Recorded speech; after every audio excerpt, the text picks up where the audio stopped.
നിങ്ങൾ അറിയോ ഞാനിവിടെ വരുന്നുണ്ടെന്നുള്ളത്? അറിയോ? ആർക്കും അറിയില്ല. അപ്പൊ ഒരു നോട്ടീസ് ഇല്ലേ ആരാ വരുന്നത്?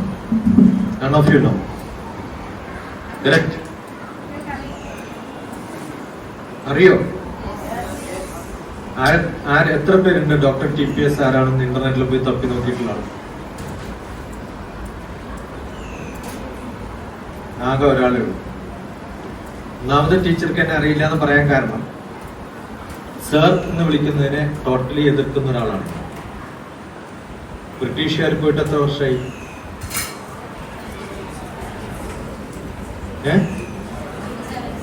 ഇപ്പോഴും സാറും മാഡവും ആണ് ചിന്മയ പോലെയുള്ള സ്കൂളില്. ഇന്ത്യക്കാരായിട്ടില്ല ഇപ്പോൾ. നല്ല പോലെ ഇതേപോലെ ഒന്നല്ല, ഇതിനെക്കാളും നല്ല പോലെ വഴക്ക് പറഞ്ഞു ചിന്മയില്, ബോംബെയിൽ. അങ്ങനെയാണ് ഞാനിവിടെ തുടങ്ങിയത്. അപ്പൊ ചിന്മയ ഡോക്ടർ TPS എന്ന് വെച്ചാൽ 2000 മുതൽ ചിന്മയായിട്ടുള്ള ബന്ധം കാണും. പാലക്കാട് ചിന്മയാണ്. ചിന്മയ സ്വാമി വളരെ അടുത്ത ആളായി. ചിന്മയ സ്വാമി മാത്രമല്ല, അദ്ദേഹത്തിന്റെ കസിൻ ബ്രദറും ഞാനൊക്കെ കുറെ യാത്ര ചെയ്തിട്ടുണ്ട്. അപ്പൊ മാറണം. ഈ യുഗം എന്ന് പറയുന്നത് മുമ്പിലെത്തുമ്പം മാത്രം അറിയേണ്ടതല്ല. You should also google and find out. Interactive session എന്നാ പറഞ്ഞത്. അപ്പൊ നിങ്ങൾ ചോദിക്കണമെങ്കിൽ നിങ്ങൾക്ക് ആരാണെന്ന് അറിയണ്ടേ? വേണോ വേണ്ടിയോ?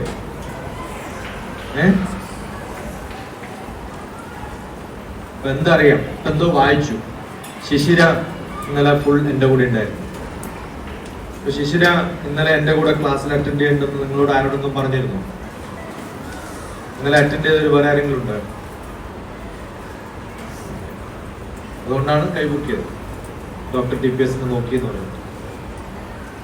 ശിശിര ഈ 3 ആളോട് മാത്രമേ പറഞ്ഞിട്ടുള്ളൂ? പ്രൈവറ്റ് ആയിട്ട് പറഞ്ഞു? എല്ലാവരോടും പറഞ്ഞു? അപ്പൊ അവർക്ക് താല്പര്യമില്ല. അവർ താല്പര്യമില്ലാത്തതുകൊണ്ട് നിർബന്ധപൂർവ്വം ക്ലാസ്സിൽ വന്ന് നിങ്ങളെ താല്പര്യമില്ലാത്ത ഒരാളാണ് നിങ്ങളോട് സംസാരിക്കാൻ വരുന്നത്. അപ്പൊ എനിക്ക് എത്ര താല്പര്യം ഉണ്ടാവും? നിങ്ങൾക്ക് എന്നെ കാണാൻ താല്പര്യമില്ല. അതുകൊണ്ട് ഞാനുള്ളിടത്തേക്ക് നിങ്ങൾ വന്നില്ല. കറക്റ്റ് അല്ലേ?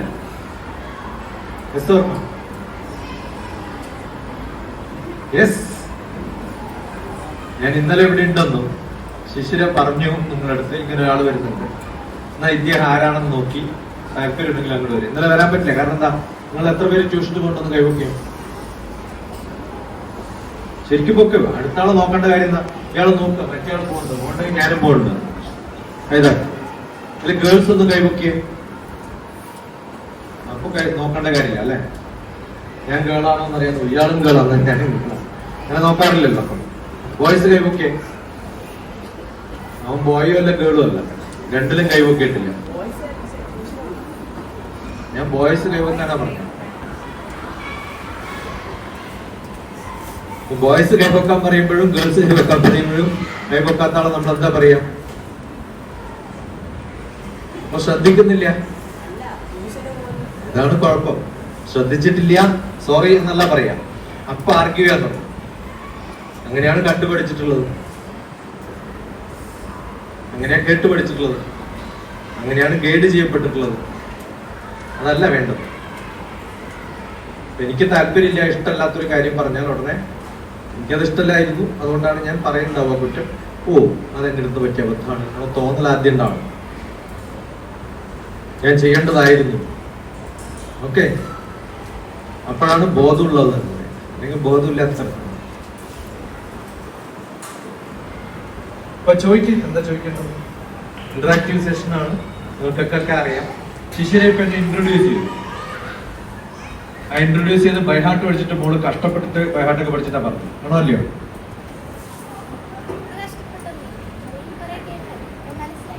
മനസ്സിലായോ? അവർ പറഞ്ഞപ്പോ ഞാൻ എവിടെയോ ഡെപ്യൂട്ടി ഡയറക്ടറാന്ന് പറഞ്ഞു. എവിടെയായിരുന്നു? ഈ കേട്ടവരിൽ ആരെങ്കിലും ഒന്ന് പറയും. അപ്പൊ ആ സമയം വേസ്റ്റ് ആയി. കാരണം ആ പറഞ്ഞത് ശിശിരക്ക് മാത്രമേ ഗുണമുള്ളൂ. അത് നിങ്ങൾ ആരും ശ്രദ്ധിച്ചില്ല. അല്ല, തെറ്റാണ്. അതെ, എവിടെ, ഏത് ഡിപ്പാർട്ട്മെന്റ്? നിങ്ങളുടെയൊക്കെ കയ്യിൽ പേനയും പേപ്പറും ഉണ്ട്. ഏറ്റവും വലിയ കുറ്റം നിങ്ങളതല്ല, നിങ്ങളെ പഠിപ്പിക്കുന്ന ടീച്ചേഴ്സിന്റെ.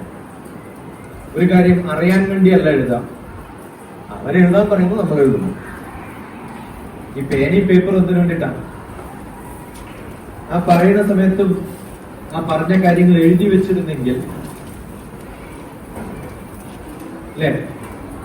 ഞാനിത് പറഞ്ഞില്ല എന്ന് വിചാരിക്കുമ്പോ നിങ്ങൾ 1 മണിക്കൂർ ഞാൻ സംസാരിച്ചാലും നിങ്ങളുടെ പേപ്പറിൽ ഒന്നും എഴുതിയിട്ടുണ്ടാവില്ല. കാരണം നിങ്ങളുടെ ടീച്ചർമാർ നിങ്ങളോട് പറഞ്ഞത് നോട്ട് എഴുതൂ എന്ന് പറയുമ്പോൾ എഴുതും. അതുവരെ മിണ്ടാണ്ട് കേട്ടോണ്ടിരിക്കും. Best student in the world are those who take notes. അത് തരേണ്ടതല്ല, തരുമ്പോഴാണ് മാത്രം എടുക്കുള്ളെങ്കിൽ അത് നല്ലതല്ല. തരാത്തപ്പോഴും എടുക്കണം. അത് കഴിഞ്ഞ് മേക്ക് നോട്ട്സ് എന്നാണ്.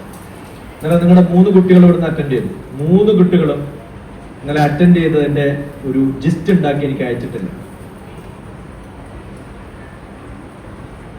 ശരിക്കും ചെയ്യേണ്ടത് ആകെ ചെയ്തിട്ടുള്ള സുനിധിയാണ്, അല്ലേ? You made a note and send it, right? കാരണം ഒരു ക്ലാസ് അറ്റൻഡ് ചെയ്താൽ അത് കഴിഞ്ഞ് അതിന്റെ നോട്ട് ഉണ്ടാക്കി അത് അയച്ച് കോണ്ടാക്ട് ചെയ്യാവുന്നതാണ് കമ്മ്യൂണിക്കേഷൻ സ്കിൽ എന്ന് പറയുന്നത്. ഞാനിവിടെ വരുന്നുണ്ട് എന്ന് പറഞ്ഞാൽ എന്നെ കോണ്ടാക്ട് ചെയ്യേണ്ടത്, നമ്മളൊരു വീട്ടിലേക്ക് പോകും, ആ സമയത്ത് ആ വീട്ടുകാരെ നമ്മൾ വിളിക്കണം. അവരെ ആരോ പറഞ്ഞു മാത്രം അത്യാവശ്യം. ഇതൊക്കെയാണ് കമ്മ്യൂണിക്കേഷൻ സ്കിൽ.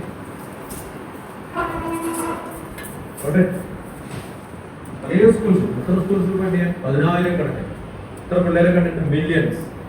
ശിശിർ പറഞ്ഞ 6 എന്നൊക്കെ പറഞ്ഞിട്ടുള്ള കുറെ കാലം മുമ്പാണ്. May be 2005 when the website was generated. ഇപ്പോഴുള്ളത് ബ്ലോഗിൽ നോക്കിയാൽ കാണും. That is millions of teachers. അതേപോലെ പ്രിൻസിപ്പൽസ് മാത്രം 200-300 പേര്. CBSE എല്ലാ സ്കൂൾസും ഇങ്ങനെയൊക്കെ ക്ലാസ്സിലുണ്ട്. University professors. ഇതൊന്നും ബാധകമല്ല. ഒരു കുട്ടിയാണെങ്കിലും എനിക്ക് ഇഷ്ടം ക്ലാസ് എടുക്കാൻ. പക്ഷെ അവരെന്ത് വേണം? റെസ്പോൺസ് ഉണ്ടാവും. എന്താണ് വാക്ക്? റെസ്പോൺസ് എന്ന് പറയുന്നത് ഈ പറയുമ്പൊക്കെ എഴുതണം. ഇപ്പൊ ഞാൻ പറഞ്ഞ വാക്ക് റെസ്പോൺസ് എന്നാണ്. ആരും എഴുതിയിട്ടില്ല. ആരും എഴുതിയിട്ടില്ല. ആ വാക്ക് പറയുമ്പോ കേൾക്കും, കുറച്ച് കഴിയുമ്പോ മറന്നു പോകും. എന്തോ ഒരു വാക്ക് പറഞ്ഞു, അത് എന്താണ് എനിക്കോർമ്മയില്ല. ആരാ വന്നത്? ഏതോ ഒരു സാറ്. എന്താ അയാളുടെ പേര്? അതൊന്നും നമുക്കറിയില്ല. ഒരു വയസ്സൻ താടിയിൽ നിന്നൊക്കെ മുറിച്ച് കരച്ചിലുള്ള ഒരു മനുഷ്യൻ. ഇത്രയൊക്കെ അറിയുള്ളൂ. അത്രയും കെയർലെസ് ആണ്. Don't do that. എഴുതുക, ഓരോ നിമിഷവും എഴുതുക. അത് എഴുതി ശീലമാണ്. അങ്ങനെ എഴുതുമ്പോഴാണ് പഠിക്കുക. റെസ്പോൺസ് ഉള്ളവരെയാണ് റെസ്പോൺസിബിൾ എന്ന് പറയാം. You have to be responsible. Reaction എന്ന് പറയുന്നത് ഞാൻ എന്തെങ്കിലും പറയുമ്പോൾ തിരിച്ചിങ്ങോട്ട് പറയുമല്ലോ, അതിന്റെ റിയാക്ഷൻ എന്നാണ് പറയുന്നത്. മനസ്സിലായോ? റിയാക്ഷൻ അല്ല വേണ്ടത്. എന്താ വേണ്ടത്? റെസ്പോൺസ് ഉണ്ടാവുമ്പോൾ റെസ്പോൺസിബിൾ ആവും. ഞാനൊരു പൊസിഷനിൽ ഇരിക്കുമ്പോൾ എനിക്ക് എന്താ ഉള്ളത്? റെസ്പോൺസിബിലിറ്റി ആണുള്ളത്. എന്താ ഉള്ളത്? എന്റെ റെസ്പോൺസിബിലിറ്റി ആണ്. ഞാൻ ചെയ്യാതിരിക്കുമ്പോൾ ഒരാൾ അതിന് കുറ്റം പറയുമ്പോൾ എന്നെ റിയാക്ട് ചെയ്യും. കാരണം നോർമലി എല്ലാവർക്കും ഉള്ളൊരു കുഴപ്പമാണ് എനിക്ക് റിയാക്ഷൻ അല്ല വേണ്ടത്, റെസ്പോൺസിബിലിറ്റിയാണ്. നമ്മുടെ എല്ലാ അഭ്യാസങ്ങളും കൃഷ്ണൻ അർജുനനെ പഠിപ്പിച്ചത് റിയാക്ട് ചെയ്യാനല്ല. എന്തിനാണ്? റെസ്പോൺസ് ഉണ്ടാക്കാൻ. അങ്ങനെ ഒരു രാജ്യത്തിന് വേണ്ടി റെസ്പോൺസ് ഉണ്ടാവുമ്പോൾ നമ്മളൊരു ഇൻഡിവിജ്വൽ എന്നുള്ള സ്ഥലത്ത് നിന്നും ഒരു സിറ്റിസൺ ആയിട്ട് മാറും.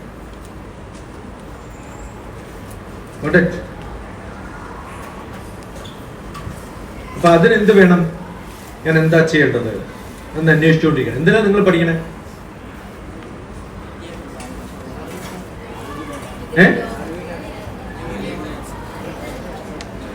ആണോ? ഇന്ന് രാവിലെ നേടിയ ഏതെങ്കിലും ഒരു അറിവ് പറഞ്ഞു. ഏതെങ്കിലും ഒരു അറിവ്. എല്ലാവരും 8ാം ക്ലാസ്സുകാരാണോ? യെസ്. 8ാം ക്ലാസ്സിൽ ഏറ്റവും മോശം കുട്ടിയായിട്ട് ഒരു സ്കൂളിൽ നിന്നും TC തന്ന് പുറത്താക്കിയ ആളാണ്. ഏറ്റവും മോശം കുട്ടി, 27 കുട്ടികളുള്ള സ്കൂളായിരുന്നു.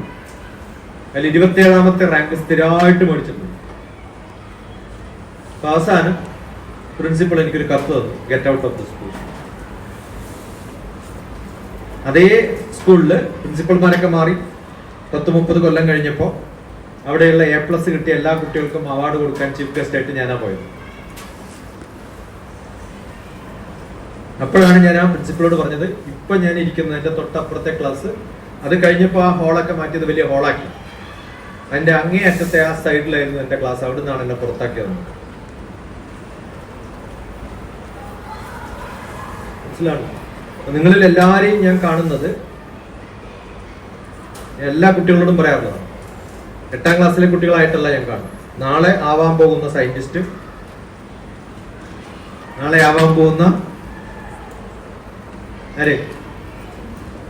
കളക്ടേഴ്സ്, സിവിൽ സർവൻസ്, നാളെ ആവാൻ പോകുന്ന ജഡ്ജ്, നാളെ ആവാൻ പോകുന്ന പൊളിറ്റീഷ്യൻ, അവരെയാണ് ഞാൻ കുട്ടികളിൽ കാണുന്നത്. പക്ഷെ അതിലെല്ലാവരും ആവില്ല. നിങ്ങൾ എന്തിനാ പഠിക്കണേ? 8ാം ക്ലാസ്സിൽ നിന്ന് 9ാം ക്ലാസ്സിലേക്ക് പോവാൻ അതെല്ലാവരും പോകും. പണ്ട് കാലത്ത് ഞങ്ങളൊന്നും പഠിക്കുന്ന കാലത്ത് അങ്ങനെ പോവില്ല. കുറേ പേര് തോന്നും. ഞാൻ ചെറിയൊരു വില്ലേജിലാണ്, കണ്ണൂര്. ഞാൻ കുറെ കാലങ്ങൾക്ക് ശേഷം അവിടെ പോകുമ്പോൾ എന്നെ കാണാൻ വരും പഴയ കൂടെ പഠിച്ചവരൊക്കെ. റൈറ്റ്?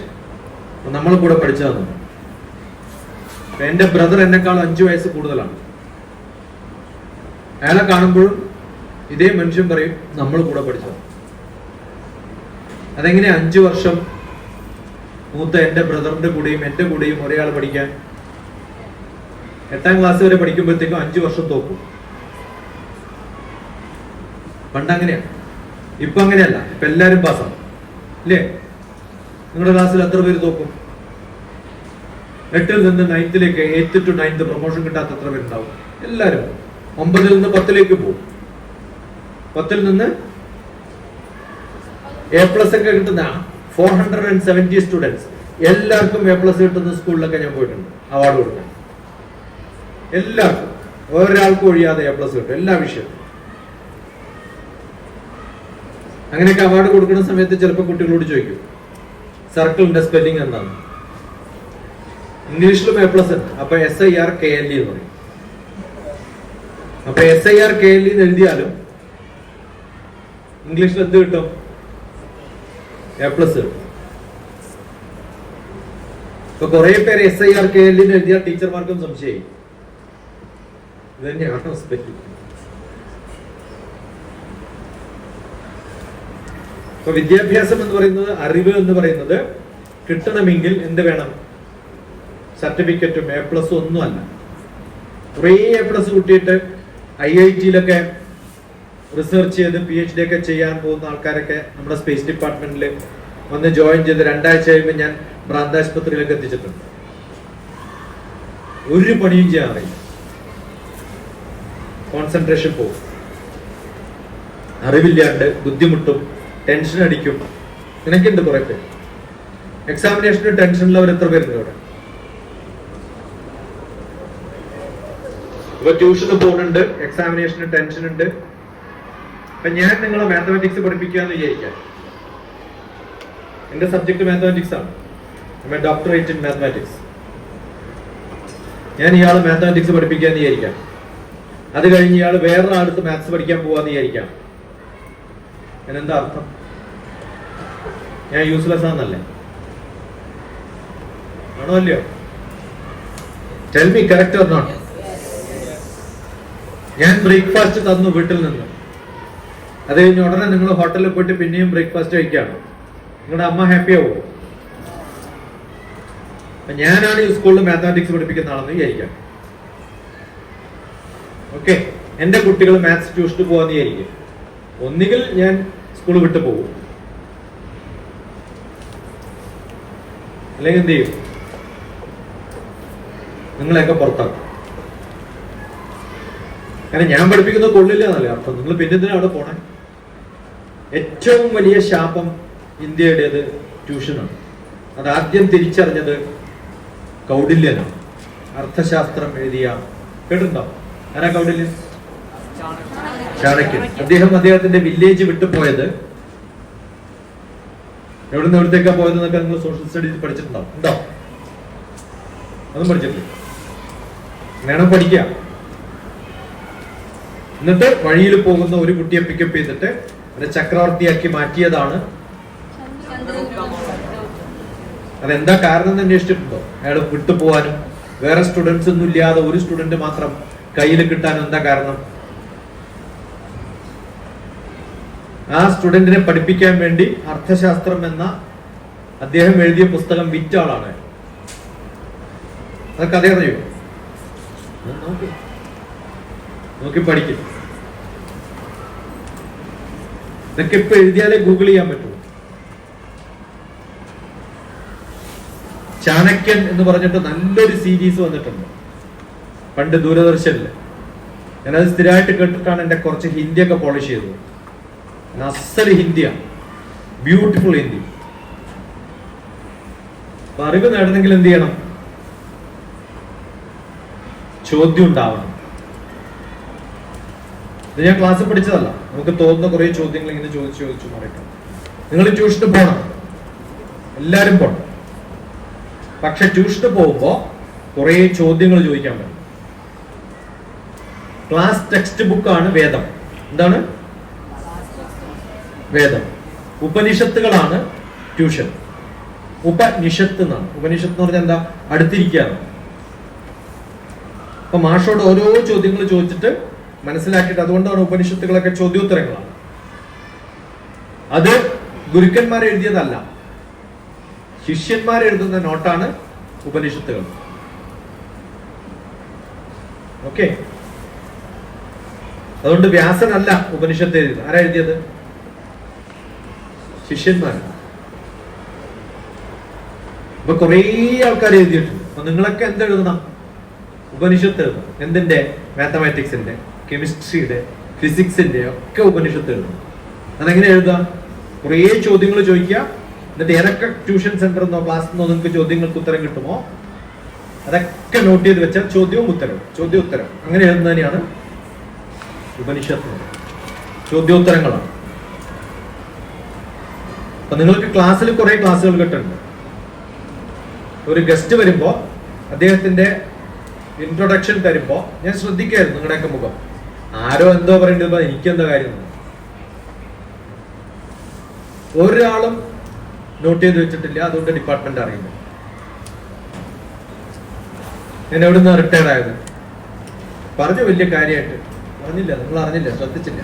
പിന്നെന്തിനാ ആ സമയം കളയണ? എല്ലാ ക്ലാസ്സുകളും പഠനങ്ങളും ലെക്ചറുകളും നിങ്ങൾ കേൾക്കുന്ന മിക്ക പരിപാടികളും ഇങ്ങനെ വേസ്റ്റ് ഓഫ് ടൈമാണ്. അത് പാടില്ല. ശ്രദ്ധാവാൻ ചിന്മയുടെ സ്കൂളാണ്. ശ്രദ്ധാവാൻ. അടുത്ത ലൈൻ ഒട്ടന്റെ ചിന്മയ കുട്ടികളുടെ അടുത്ത് വരണം. ശ്രദ്ധാവാൻ. ഇത് പറയണം. അതിനാ ഞാൻ നിർത്തുന്നത്. എത്ര പേര് റെസ്പോൺസ് ഇല്ല, റിയാക്ഷനേ ഉള്ളൂ. ഇയാള് പറയുമ്പോഴേ ചെയ്യുള്ളൂ. അതാണ് ഞാൻ ശ്രദ്ധാവാൻ എന്ന് പറയുമ്പോ ഉടനെ അങ്ങനെ പറയുന്ന കുട്ടികൾക്ക് റെസ്പോൺസ് ഉണ്ട്. പറയൂ എന്ന് പ്രിൻസിപ്പൾ പറഞ്ഞ് പറയിപ്പിച്ചാൽ അത് റിയാക്ഷൻ ആണ്. നിങ്ങളൊക്കെ റിയാക്ടിങ് ആണ്, റെസ്പോൺസിബിൾ അല്ല. നിങ്ങൾക്ക് റെസ്പോൺസിബിലിറ്റി തന്നിട്ടില്ല. പക്ഷെ ലീഡേഴ്സ് ആരാണ്? റെസ്പോൺസിബിലിറ്റി ഏറ്റെടുക്കുന്നതാണ്. അതുണ്ടാവണം. അങ്ങനെയുള്ള ലീഡേഴ്സിന് ഉണ്ടാക്കലാണ് സ്കൂളിന്റെ ലക്ഷ്യം, അറിവല്ല.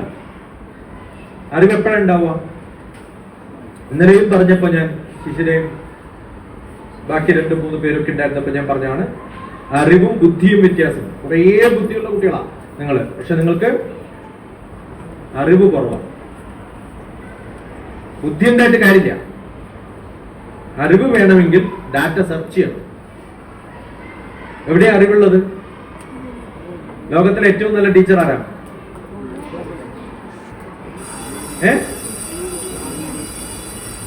WWW. അതാണ് ലോകത്തിലെ ഏറ്റവും നല്ല ടീച്ചർ. ഗൂഗിൾ ആണ് ഏറ്റവും നല്ല ടീച്ചർ. അപ്പൊ ഞാൻ എല്ലാ കുട്ടികളോടും പറയുന്നത് ഫുൾ ടൈം ഫോണിൽ വേണമെന്നാണ്. ഞാനൊക്കെ 1 അല്ല 1, 2, 3 ഒരു ഫോൺ അവിടെ കൊടുത്തിരിക്കുന്നു, അവിടെ ഉണ്ടാവും 2 ഫോൺ. പക്ഷെ എന്ത് ചെയ്യണം? അരമണിക്കൂർ ഫോൺ ഉപയോഗിച്ചാൽ 2 പേജ് നോട്ട് എഴുതണം. എന്താണ് അതിൽ നിന്ന് ഞാൻ പഠിച്ചത് എന്ന്. ഗെയിംസ് കളിച്ചാൽ എഴുതാൻ പറ്റുമോ? പറ്റുമോ? അപ്പൊ നിങ്ങൾ അരമണിക്കൂർ ഫോൺ ഉപയോഗിച്ചാൽ എന്താണ് അതിൽ നിന്ന് പഠിച്ചതെന്ന് ഇതുവരെ എഴുതിയിട്ടുണ്ടോ ആരെങ്കിലും? എഴുതണം.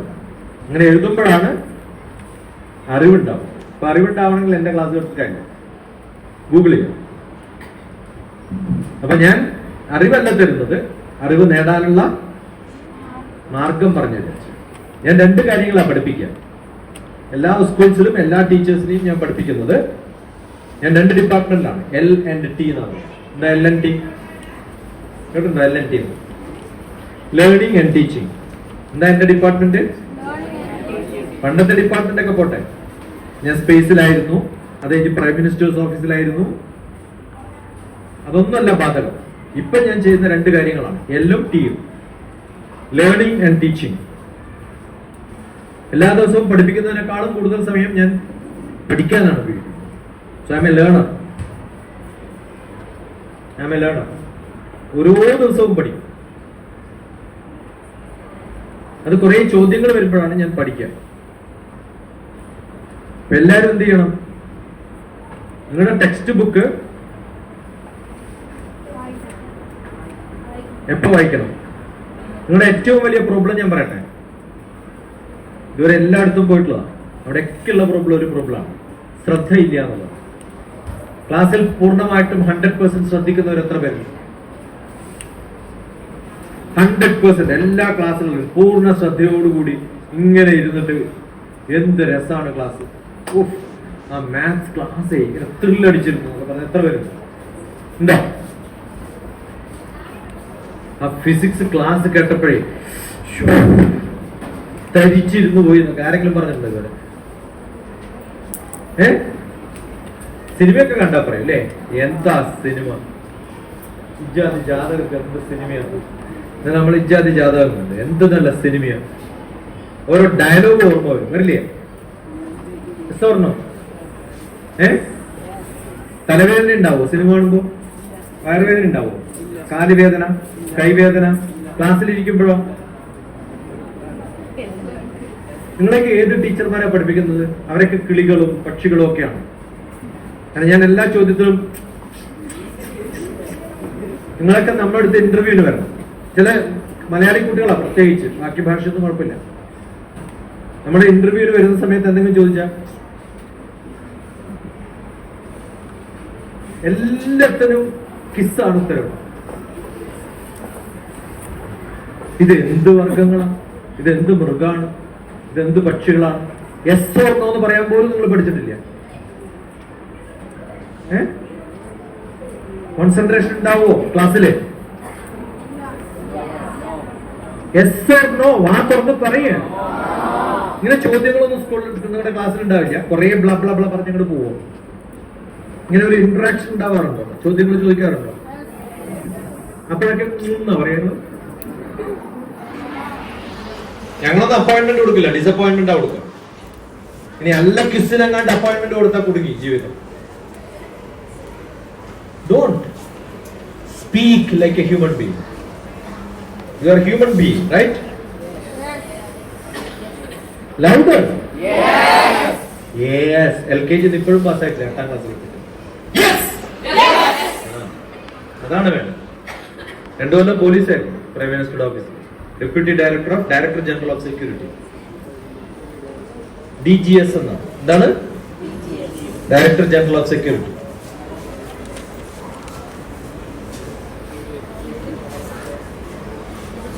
അപ്പൊ കൃത്യമായിട്ട് ഉത്തരം പറയാൻ അറിയണം, ചോദ്യങ്ങൾ ചോദിക്കാൻ അറിയണം, റെസ്പോൺസ് ഉണ്ടാവണം. ആരായി മാറണം? മനുഷ്യ കുട്ടികളായിട്ട് മാറണം. പഠിക്കാൻ താല്പര്യം ഉണ്ടാവണം. താല്പര്യം ഉണ്ടാവുമ്പോഴാണ് ചോദ്യം വരും. അപ്പൊ നിങ്ങൾക്ക് എന്നോട് ചോദിക്കാവുന്ന ഒരു 5 ചോദ്യം ഫാസ്റ്റ് ആയിട്ട് എഴുതാം. ടീച്ചേഴ്സ്. P എന്താണെന്നറിയോ? പാരന്റ്സ്.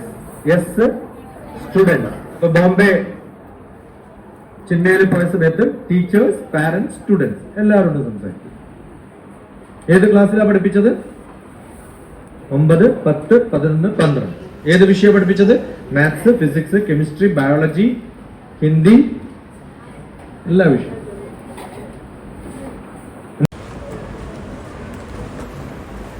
Come on, stop writing.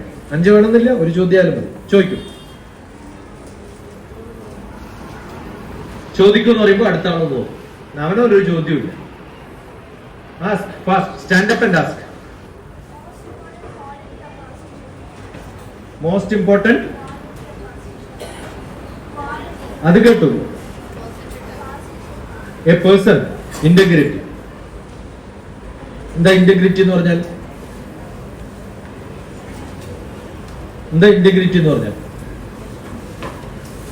ആ വാക്ക് കേട്ടിട്ടുണ്ടോ? എന്താ ഇതുവരെ കേട്ടില്ല ഇന്റഗ്രിറ്റി എന്നുള്ള വാക്ക്?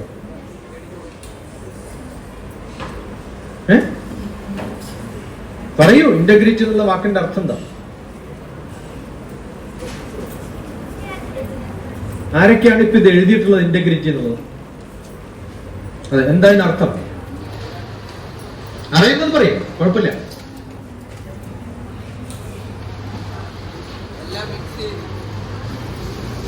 എല്ലാം പറയും. അതെ, എന്നിട്ട് good boy, stand up. Integrity എന്താണ്? നിങ്ങൾ ഇന്റഗ്രേഷൻ എന്ന് പഠിച്ചിട്ടുണ്ടോ? മാത്സിൽ ഡിഫറൻസിയേഷൻ, ഇന്റഗ്രേഷൻ എന്നൊക്കെ പഠിക്കും. ഇന്റഗ്രേഷൻ എന്ന് പറഞ്ഞാൽ കലക്റ്റീവ് ആണ്. ഇന്റഗ്രിറ്റി എന്ന് പറഞ്ഞാൽ കലക്റ്റീവ് ആയിട്ടുള്ള ഒരു കഴിവാണ്. എന്തിനെ കലക്ട് ചെയ്യണം? ധർമ്മവും ഈ പറഞ്ഞിട്ടുള്ള സിൻസിയറിറ്റിയും ആറ്റിറ്റ്യൂഡും ഒക്കെ കൂടി ചേർന്നാൽ ഉണ്ടാവുന്നതാണ് integrity. That is my identity. Integrity is my identity. ഞാൻ എന്നുള്ള എന്റെ സ്വഭാവം, എനിക്കുണ്ടാവുന്ന കാഴ്ചപ്പാടിൽ ഞാൻ പുറത്ത് കാണിക്കുന്നതാണ് എന്റെ ഇന്റഗ്രിറ്റി. അയാൾ നല്ല ഇന്റഗ്രിറ്റി ഉള്ള ഒരാൾ, I can trust upon him. അവരെ വിശ്വസിക്കാൻ പറ്റും.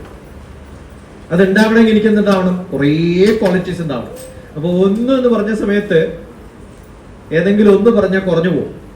അതുകൊണ്ടാണ് എല്ലാം കൂട്ടിയിട്ട് ഒരു വാക്കിൽ അങ്ങോട്ട് പറഞ്ഞത്. ഇന്ന് പോയിട്ട് എന്ത് ചെയ്യണം? ഇന്റഗ്രിറ്റിയുടെ അർത്ഥം നോക്കുക. Okay, next fast.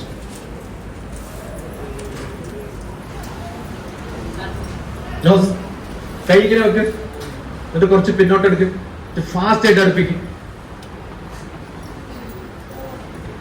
Doctor TPS.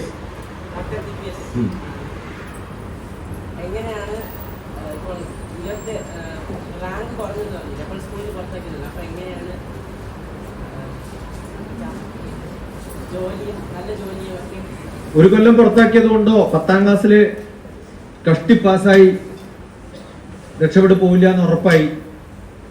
11ാം ക്ലാസ്സിൽ എല്ലാ വിഷയത്തിലും തോറ്റു. എല്ലാ വിഷയത്തിലും, മലയാളം ഒഴികെ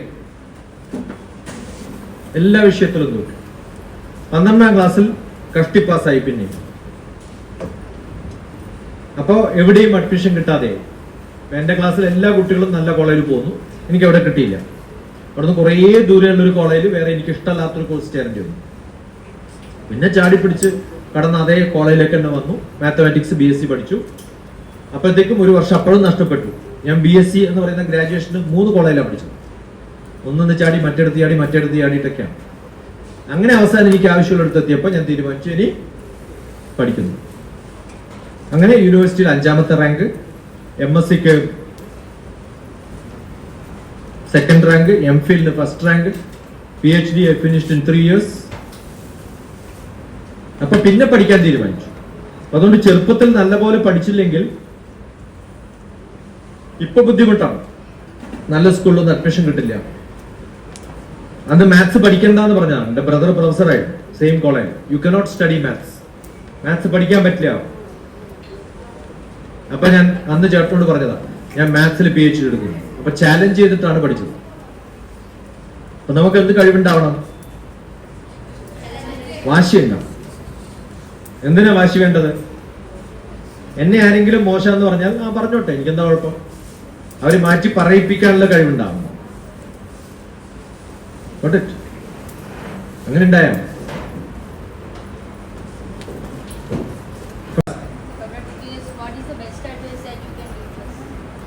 ക്വസ്റ്റ്യൻ 100 ചോദ്യങ്ങളുണ്ടാവും. നമ്മളെ ചെറുപ്പത്തിലൊക്കെ നമുക്കുള്ള ചോദ്യം എന്താ അറിയോ? ചെറിയ കുട്ടികളെ നോക്കുക, നിങ്ങളൊക്കെ ഈ പ്രായത്തിൽ ചെറിയ കുട്ടികളെ നോക്കുക, അവരെങ്ങനെയാണ് വളരുന്നത്. ഓരോ കുട്ടിയും ഓരോ സാധനം കയ്യിൽ പിടിച്ചെടുക്കും, കണ്ടിട്ടുണ്ടോ? അല്ലേ? വയറ്റിൽ ഇങ്ങനെ ഇഴഞ്ഞു നടക്കുന്ന കുട്ടികളില്ലേ? ചെറുപ്പത്തിൽ നമ്മളൊക്കെ അങ്ങനെ ആയിരുന്നല്ലോ. അവരെന്ത് ചെയ്യും? കാണുന്ന സാധനമൊക്കെ കൈ കൊണ്ടെടുക്കും, എടുക്കില്ലേ? Yes or no? എന്നിട്ട് അച്ഛനോടോ അമ്മയോടോ ഇത് ഇങ്ങനെ ചോദിക്കുന്നത് എന്താണ്? ഇന്നലെ ഞാൻ ആ പാട്ട് പഠിപ്പിച്ചു, നിങ്ങളൊക്കെ പാടണം. ഉറക്കെ പാടുവോ? ഓരോ ചെറു ചെറു വസ്തുവിലും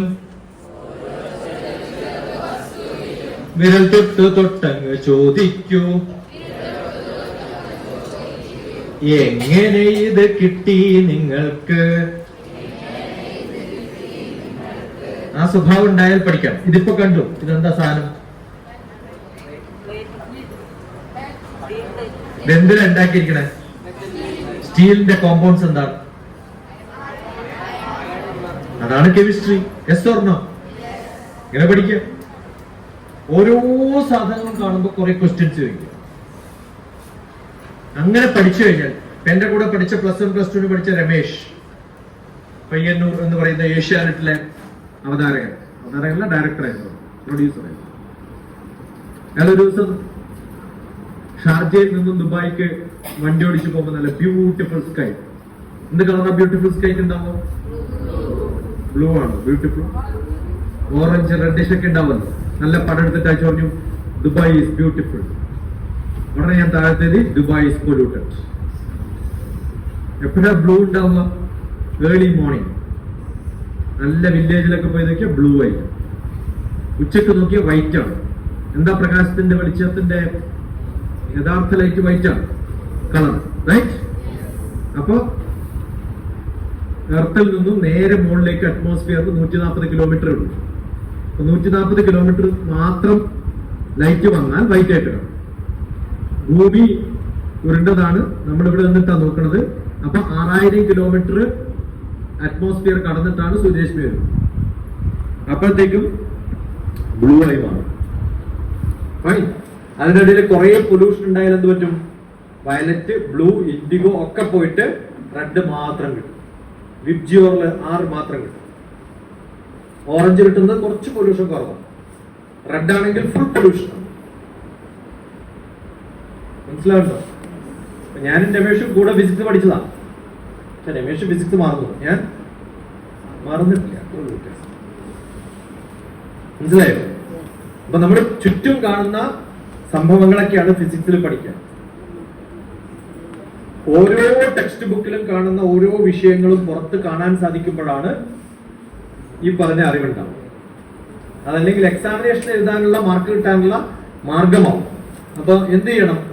എന്തുകൊണ്ടാണ് വൈറ്റ്, എന്തുകൊണ്ടാണ് ബ്ലൂ, എന്തുകൊണ്ടാണ് ഓറഞ്ച്, എന്തുകൊണ്ടാണ് റെഡ് എന്നൊക്കെ ചോദിക്കണം.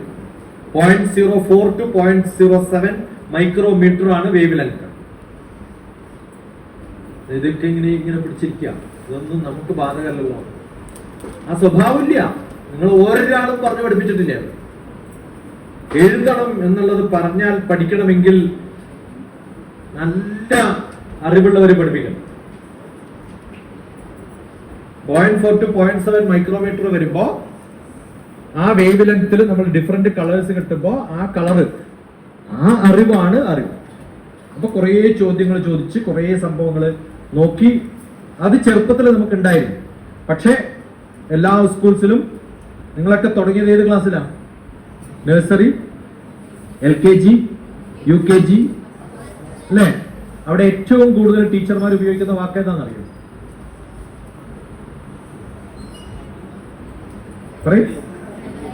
Silence. Keep quiet, keep quiet, keep quiet. ഇവര് ഷൗട്ട് ചെയ്യും, keep quiet, keep quiet, keep quiet, silence, silence, silence. അതാണ് ടീച്ചർമാർ ആദ്യം ചെയ്തത്. അപ്പൊ നിങ്ങളൊക്കെ സൈലന്റ് ആക്കിയത് സ്കൂൾസാണ്. പക്ഷെ ഉള്ളിൽ വയലന്റ് ആണ്. അതുകൊണ്ട് ചാൻസ് കിട്ടുമ്പോ വയലന്റ് ആവും. ആണോ അല്ലയോ? എനിക്കൊക്കെ ഒരു എഡ്യൂക്കേഷൻ സിസ്റ്റം ഉണ്ട്, ഡോക്ടർ TPS. സ്കൂളിലൊക്കെ വരുമ്പോൾ ഇൻട്രൊഡ്യൂസ് ചെയ്യുമ്പോൾ ഡോക്ടർ TPSന്റെ എഡ്യൂക്കേഷൻ സിസ്റ്റം എന്ന് പറഞ്ഞിട്ടാണ് ഇൻട്രൊഡ്യൂസ് ചെയ്യുന്നത്. ഗ്രാൻഡ് മാ ചൈൽഡ് കെയർ ശിക്ഷ ഗുരുകുലം എന്ന് കുട്ടികളൊക്കെ വയലന്റ് ആക്കാൻ പഠിപ്പിക്കും. ഞാൻ സൈലൻസ് മാസ്റ്ററാണ്. എവിടെ? Himalayan tradition.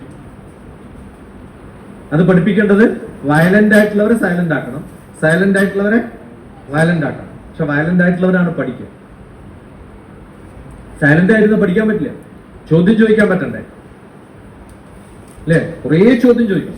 ഏതെന്താ, അതെന്താ, ഇതെന്താ, അതെന്താന്ന് ചോദിച്ചോണ്ടിരുന്ന കുട്ടികളെ ഒന്നും ചോദിക്കരുത് എന്നാക്കി. അത് പാടില്ല. You should ask questions.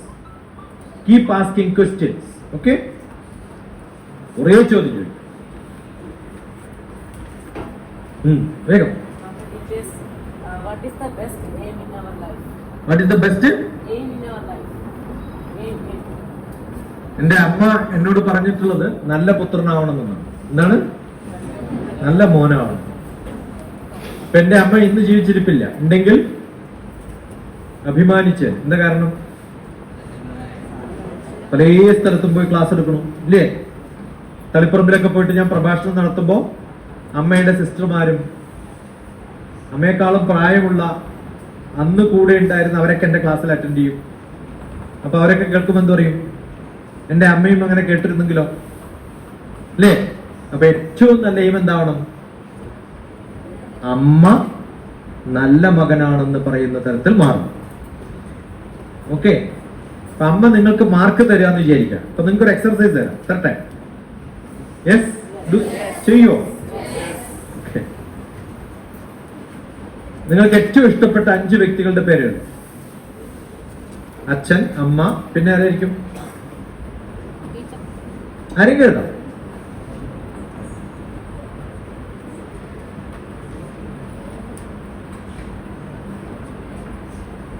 വേഗം ഫാസ്റ്റ് ആയിട്ട് എഴുതാം. ഡൺ. 5 എന്ന് പറഞ്ഞാൽ കൃത്യം 5 ആവണം, അല്ലെങ്കിൽ 4 പാടില്ല, 6 പാടില്ല ഒന്നുമില്ല. ഒരു സാധാരണ ഒഴുക്കുമട്ടിൽ പറയുന്നതാ 5, 10 എന്നൊക്കെ. ഫൈൻ. അല്ലെ, ആദ്യം എഴുതിയ ആള് നിങ്ങൾക്ക് 10ൽ എത്ര മാർക്ക് തരും? നല്ല. ഇപ്പൊ അച്ഛനാന്ന് വിചാരിക്കാം. ഓഫ്, എന്റെ മോനെ, ഇങ്ങനെ ഒരു മകനെ കിട്ടിയത് എന്റെ ഭാഗ്യമാണ്. അതുകൊണ്ട് എത്ര മാർക്ക് കൊടുക്കും? 100ൽ 100, 10ൽ 10 കൊടുക്കും ഞാൻ എന്ന് നിങ്ങളുടെ അച്ഛൻ നിങ്ങളോട് പറയൂ. അമ്മ പറയൂ. അപ്പൊ അവര് തരുന്ന മാർക്കൊന്ന് എഴുതാണ്. ഒന്ന് എഴുത്, വെറുതെ ഒന്ന് എഴുത്. ഓരോ ഇങ്ങനെ ക്രമത്തിൽ താഴത്തോട്ട് എഴുതിയില്ലേ? അച്ഛൻ തരുന്ന മാർക്ക്, അമ്മ തരുന്ന മാർക്ക്. ഔട്ട് ഓഫ് 10 കുട്ടി, അല്ലെ 10 എന്ന് പറഞ്ഞത്. അത് 100ലായാലും 10ലായാലും എന്താ വ്യത്യാസം? ഒക്കെ പെർസെന്റേജ് ആക്കാലോ നമുക്ക്. ആക്കാല, അല്ലേ? ഓക്കെ. ഇനി ഒരു കാര്യം ചെയ്യാം. ഫൈൻ. അത് കഴിഞ്ഞൊരു ബ്രാക്കറ്റ് ഓപ്പൺ ചെയ്യാം. അച്ഛൻ നിങ്ങൾക്ക് എത്ര തരില്ല? 10ൽ 10 തരില്ല. നിങ്ങൾ അച്ഛൻ എത്ര മാർക്ക് കൊടുക്കും?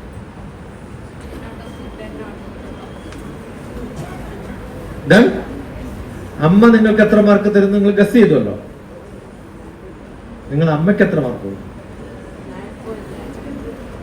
ഒരു തമാശയും കൂടി ആവാം. ഓക്കെ? നിങ്ങൾ താഴത്തെ എഴുതാം. അച്ഛനമ്മ എല്ലാവരും എഴുതിയിട്ടുണ്ടാവുമല്ലോ, അടുത്ത ബന്ധുക്കളായിട്ട്. ഉണ്ടോ ഇല്ലയോ? അല്ല അയൽവാസികളുടെ ഏതെങ്കിലും പെണ്ണിന്റെ പേരാണോ എഴുതിയത്? ഏതെങ്കിലും ആണിന്റെ പേര്? അല്ലല്ലോ. അല്ല ഏറ്റവും ദുഷ്ടയായ ടീച്ചറുടെ പേരാണോ എഴുതിയത്? അല്ലല്ലോ. അപ്പൊ താഴത്തെ എഴുതാ അച്ഛൻ. താഴത്തെ എഴുതാ അച്ഛന്റെ പേര് എഴുതാം, അമ്മയുടെ പേര് എഴുതാം. വേറെ താഴത്തൊന്നുകൂടി അച്ഛന്റെയും അമ്മയുടെയും പേര് എഴുതാം. ഓക്കെ? എന്നിട്ട് ഒരു ഏറോ മാർക്ക് അച്ഛനിൽ നിന്ന് അമ്മയിലേക്കും മറ്റൊരു ഏറോ മാർക്ക് അമ്മയിൽ നിന്ന് അച്ഛനിലേക്കും ഇടുക. അവർ തമ്മിൽ ബന്ധമുണ്ടല്ലോ, ഇല്ലേ? ഉണ്ടോ? നിങ്ങളുടെ അച്ഛന്റെ ഭാര്യയാണോ നിങ്ങളുടെ അമ്മ? അമ്മയുടെ ഭർത്താവാണോ അച്ഛൻ?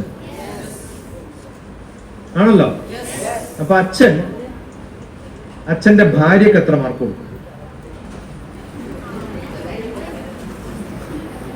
അച്ഛൻ അമ്മയ്ക്ക് എത്ര മാർക്ക് കൊടുക്കുന്നു? ഇതുവരെ കേട്ടിട്ടുണ്ടോ? ഓ, എന്റെ ഭാര്യ എന്ത് നല്ല ഭാര്യ, വണ്ടർഫുൾ, 100 ഔട്ട് ഓഫ് 100 കൊടുക്കുമോ? അപ്പൊ നിങ്ങൾക്ക് അറിയാം നിങ്ങളുടെ അമ്മ നല്ല അമ്മയാണ്, പക്ഷെ എന്തല്ല, നല്ല ഭാര്യയാണ്. അമ്മ ഭർത്താവിന് എത്ര മാർക്ക് കൊടുക്കും?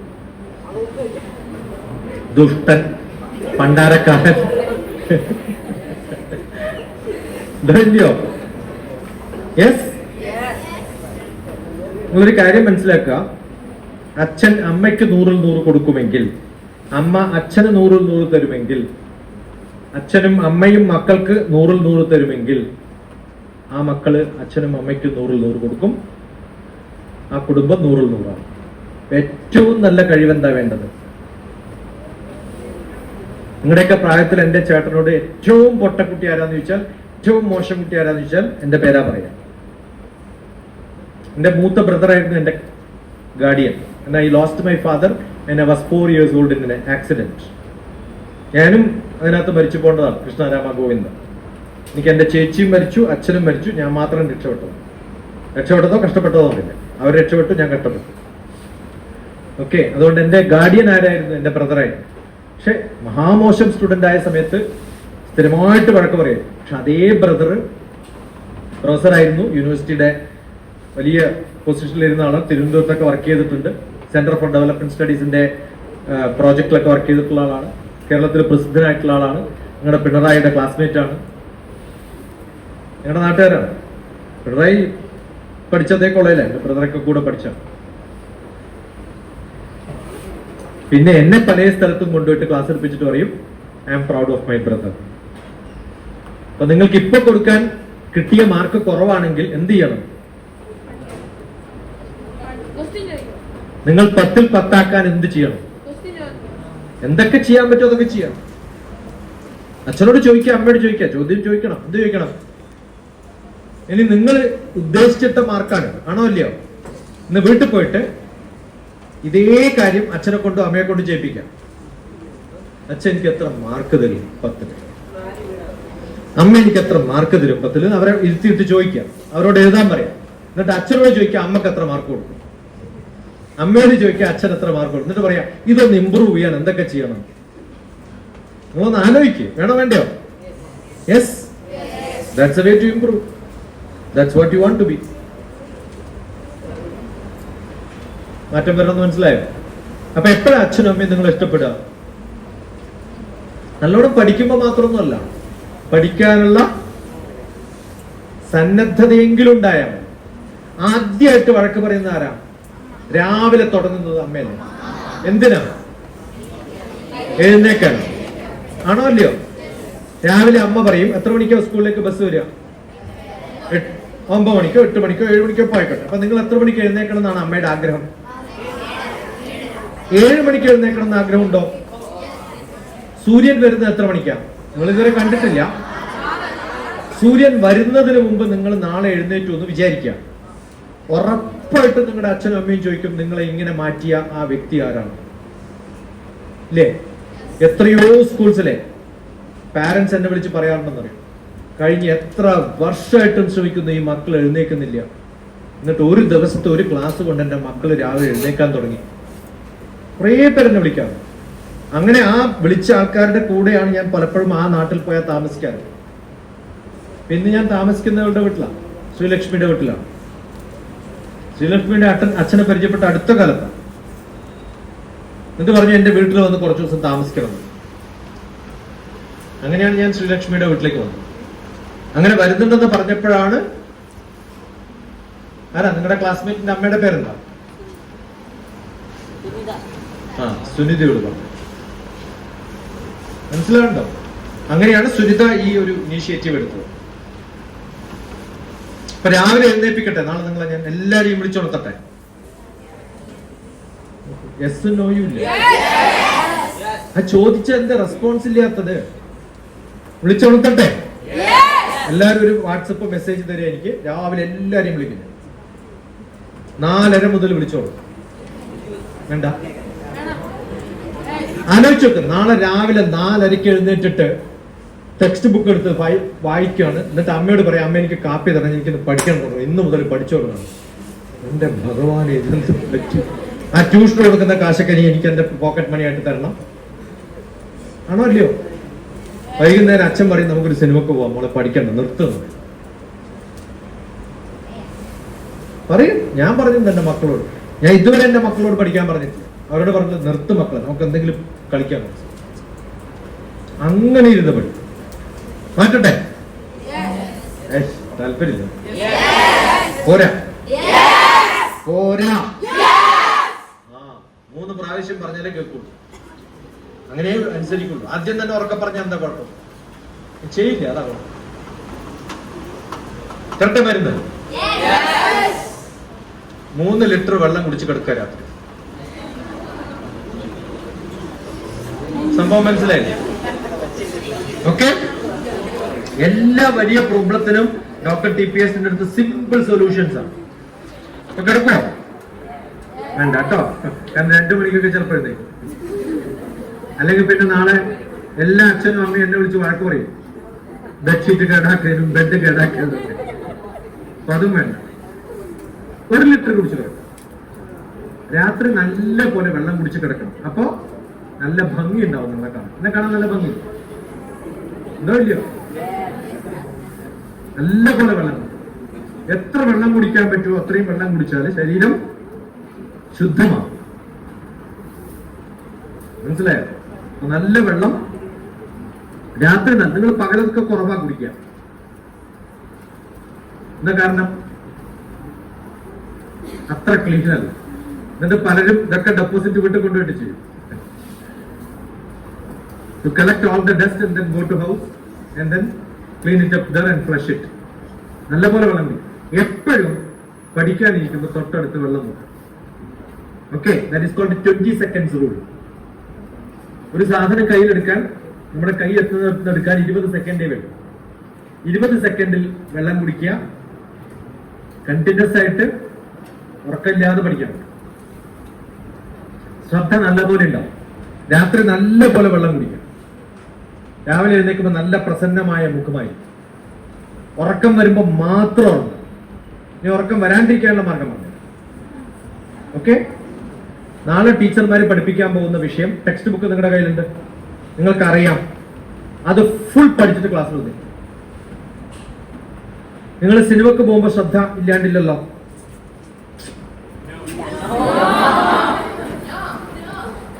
എന്തുകൊണ്ട് ശ്രദ്ധ ഉണ്ടാവുന്ന അറിയോ? സിനിമക്ക് പോകുമ്പോ ഏത് സിനിമക്കാണെന്ന് നിങ്ങൾക്കറിയാം, ആരാ ഡയറക്ടർ എന്നറിയാം, ഏതാ പാട്ടെന്നറിയാം, എവിടെയാ ഷൂട്ട് ചെയ്തതെന്നറിയാം, പോസ്റ്റർ ഇഷ്ടംപോലെ കണ്ടിട്ടുണ്ട് ഇല്ലേ?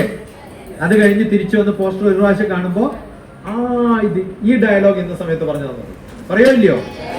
ടെക്സ്റ്റ് ബുക്കിൽ ഏതെങ്കിലും ഒരു പേജ് എടുത്തു കഴിഞ്ഞാൽ ഇത് എവിടെയോ കണ്ടിട്ടുണ്ടോ? കണ്ടിട്ടേ. അങ്ങനെ ആവരുത്. കംപ്ലീറ്റ് പഠിച്ചിട്ട് പോവാം ക്ലാസ്സിൽ. ഞാനൊക്കെ അങ്ങനെയാ പോയി. ഞാൻ മഹാമോശം കുട്ടിയെന്ന് പറഞ്ഞല്ലോ. BSc കയറുന്ന സമയത്തൊക്കെ മലയാളം പഠിക്കാനുള്ള കവിതകളൊക്കെ ടീച്ചർമാരൊക്കെ ബുക്ക് നോക്കിയിട്ടാണ് വായിക്കുക. വലിയ പുസ്തകങ്ങളാണ് കവിതകൾ.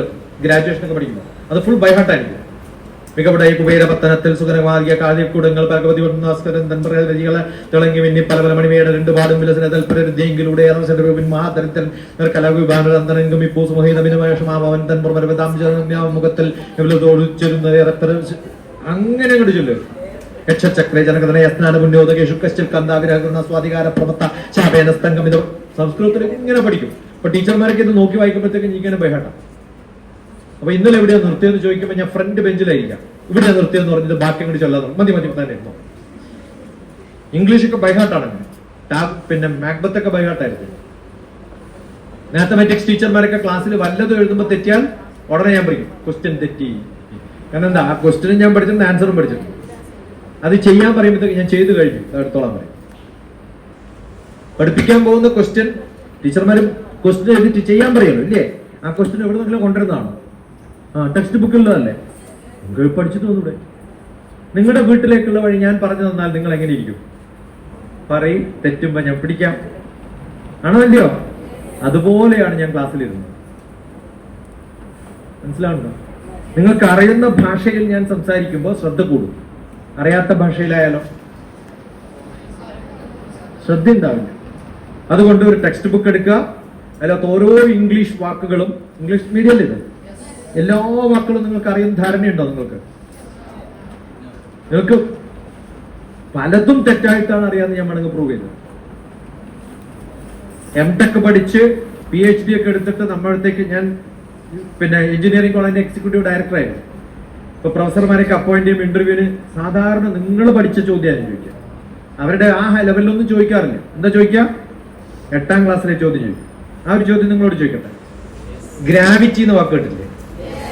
എന്താണ് gravity?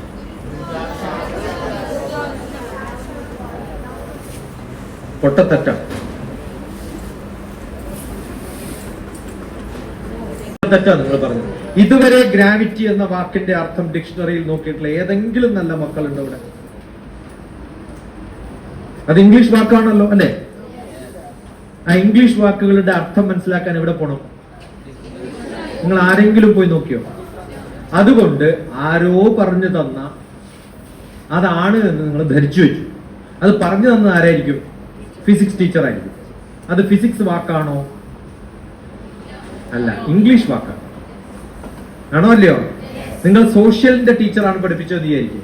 The gravity of the situation was too bad. Understood? And therefore the principal had to call police. എന്ന് പറഞ്ഞാൽ എന്താ അർത്ഥം? ഗ്രാവിറ്റി അർത്ഥം മാറിയില്ലേ? അപ്പൊ നമ്മൾ വായിക്കുമ്പോ വാക്കിന്റെ അർത്ഥം ഡിക്ഷണറി നോക്കിയിട്ട് പഠിക്കും. അപ്പൊ ഇന്ന് എന്റെ മക്കൾ എന്ത് ചെയ്യണം? എല്ലാ ടെക്സ്റ്റ് ബുക്കും എടുക്കാം. ഫിസിക്സ്, മാത്സ്, കെമിസ്ട്രി, ബയോളജി എല്ലാം എടുത്തിട്ട് അറിയാത്ത വാക്കുകളൊക്കെ അണ്ടർലൈൻ ചെയ്ത് ഡിക്ഷണറി നോക്കാം. വീട്ടിലെ ഡിക്ഷണറി ഉപയോഗിച്ചവരുണ്ടോ അടുത്ത കാലത്ത് എപ്പോഴെങ്കിലും? ഏത് ഡിക്ഷണറിയാ നോക്കുക? 2 പേരേ ഉള്ളൂ. അതിനേക്കാളും നല്ല ഓക്സ്ഫോർഡ് ഒക്കെ പണ്ടത്തെ ഡിക്ഷണറിയാണ്. ഇപ്പോഴുള്ള ഡിക്ഷണറി wordhippo.com എന്നാണ്. ഹിപ്പ് എന്ന് പറഞ്ഞാൽ എവിടെയല്ലേ? ഹിപ്പോ എന്ന് പറഞ്ഞാൽ ഹിപ്പോ ഡാൻസ്. ഓക്കെ, നിങ്ങളുടെ പ്രായത്തിലെ കഥകളി പഠിച്ച ആളാണ്, ഡാൻസ് ഒക്കെ പഠിച്ചിട്ടുണ്ട്. wordhippo.com എന്ത് ചെയ്യണം? ഹിപ്പ് ഇളക്കുന്നത് പോലെ വേർഡ്സിനെ ഇളക്കി ഇളക്കി പഠിക്കണം. Don't look for the meaning but look and learn all the meanings. ഇപ്പൊ പഠിക്കാൻ താല്പര്യം തോന്നും, വായിക്കുമ്പോൾ എനിക്കറിയാം. എന്നിട്ട് ആ ടെക്സ്റ്റ് വായിച്ചിട്ട് എന്ത് ചെയ്യണം? ഒരു പേജ് വായിച്ചു കഴിഞ്ഞാൽ ഒരു പാരഗ്രാഫ് എഴുതാം. ഒരു പാരഗ്രാഫ് വായിച്ചാൽ ഒരു സെന്റൻസ് എഴുതാം. ഒരു ചാപ്റ്റർ വായിച്ചാൽ ഒരു പേപ്പർ എഴുതി ഉണ്ടാക്കാം. ആ പേപ്പറും കയ്യിലെടുത്തിട്ട് അടുത്ത ദിവസം രാവിലെ വരുമ്പോ ഫ്രണ്ട്സിന്റെ അടുത്ത് 4 ചോദ്യം ചോദിക്കും. അപ്പൊ നിങ്ങളുടെ ഫ്രണ്ട്സും പഠിച്ചിട്ടുണ്ടാവും, അവരോടും ചോദ്യം ചോദിക്കാം. അങ്ങനെ നിങ്ങൾ ഡിസ്കസ് ചെയ്താൽ ജീവിതത്തിൽ നിങ്ങളുടെ ഫ്രണ്ട്ഷിപ്പ് ഏറ്റവും പ്രൊഡക്റ്റീവ് ആയിട്ടുള്ള ഫ്രണ്ട്ഷിപ്പാണ്. ഇപ്പോഴുള്ള ഫ്രണ്ട്ഷിപ്പിൽ നിങ്ങൾ ഡിസ്കസ് ചെയ്യുന്നത് എന്താണ്? മാത്സ് ആണ്, ഫിസിക്സ് ആണ്, കെമിസ്ട്രി ആണ്. സാധാരണ വെറുതെ നടക്കുന്ന പഠിക്കാത്ത കുട്ടികള്, ഏതൊക്കെയോ വേറെ വ്യവസായത്തിലുള്ളവര്, ഓട്ടോറിക്ഷക്കാര്, ഡ്രൈവിംഗ് ഉള്ള ആൾക്കാര്, കണ്ടക്ടർമാര്, വേറെ പണി ചെയ്യുന്ന, കൂലി ജോലി ചെയ്യുന്ന, അവരൊക്കെ സംസാരിക്കുന്ന സ്റ്റാൻഡേർഡിലാണ് നിങ്ങൾ നിങ്ങളുടെ ഫ്രണ്ട്സിനോട് സംസാരിക്കുന്നത്. ആണോ അല്ലയോ?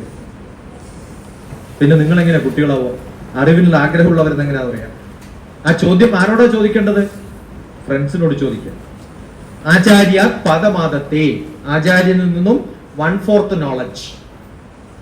ആചാര്യനിൽ നിന്നാണ്. ആരുടെ അടുത്തുനിന്നല്ല? ടീച്ചേഴ്സിന്റെ അടുത്തോ ഗുരുവിന്റെ അടുത്തൊന്നോ അല്ല. പഠിപ്പിക്കുന്ന വിഷയം പ്രാക്ടീസ് ചെയ്യുന്നവരെയാണ് ആചാര്യന്മാർ. ആചാര്യ പാദമാദത്തെ, പാദം ശിഷ്യസ്വമേധയാ, സ്വന്തം പഠിക്കണം. അതാണ് ഈ ഡിക്ഷണറി ഒക്കെ നോക്കിയിട്ട് പഠിച്ച് പ്രിപ്പയർ ചെയ്തിട്ട് വരിക.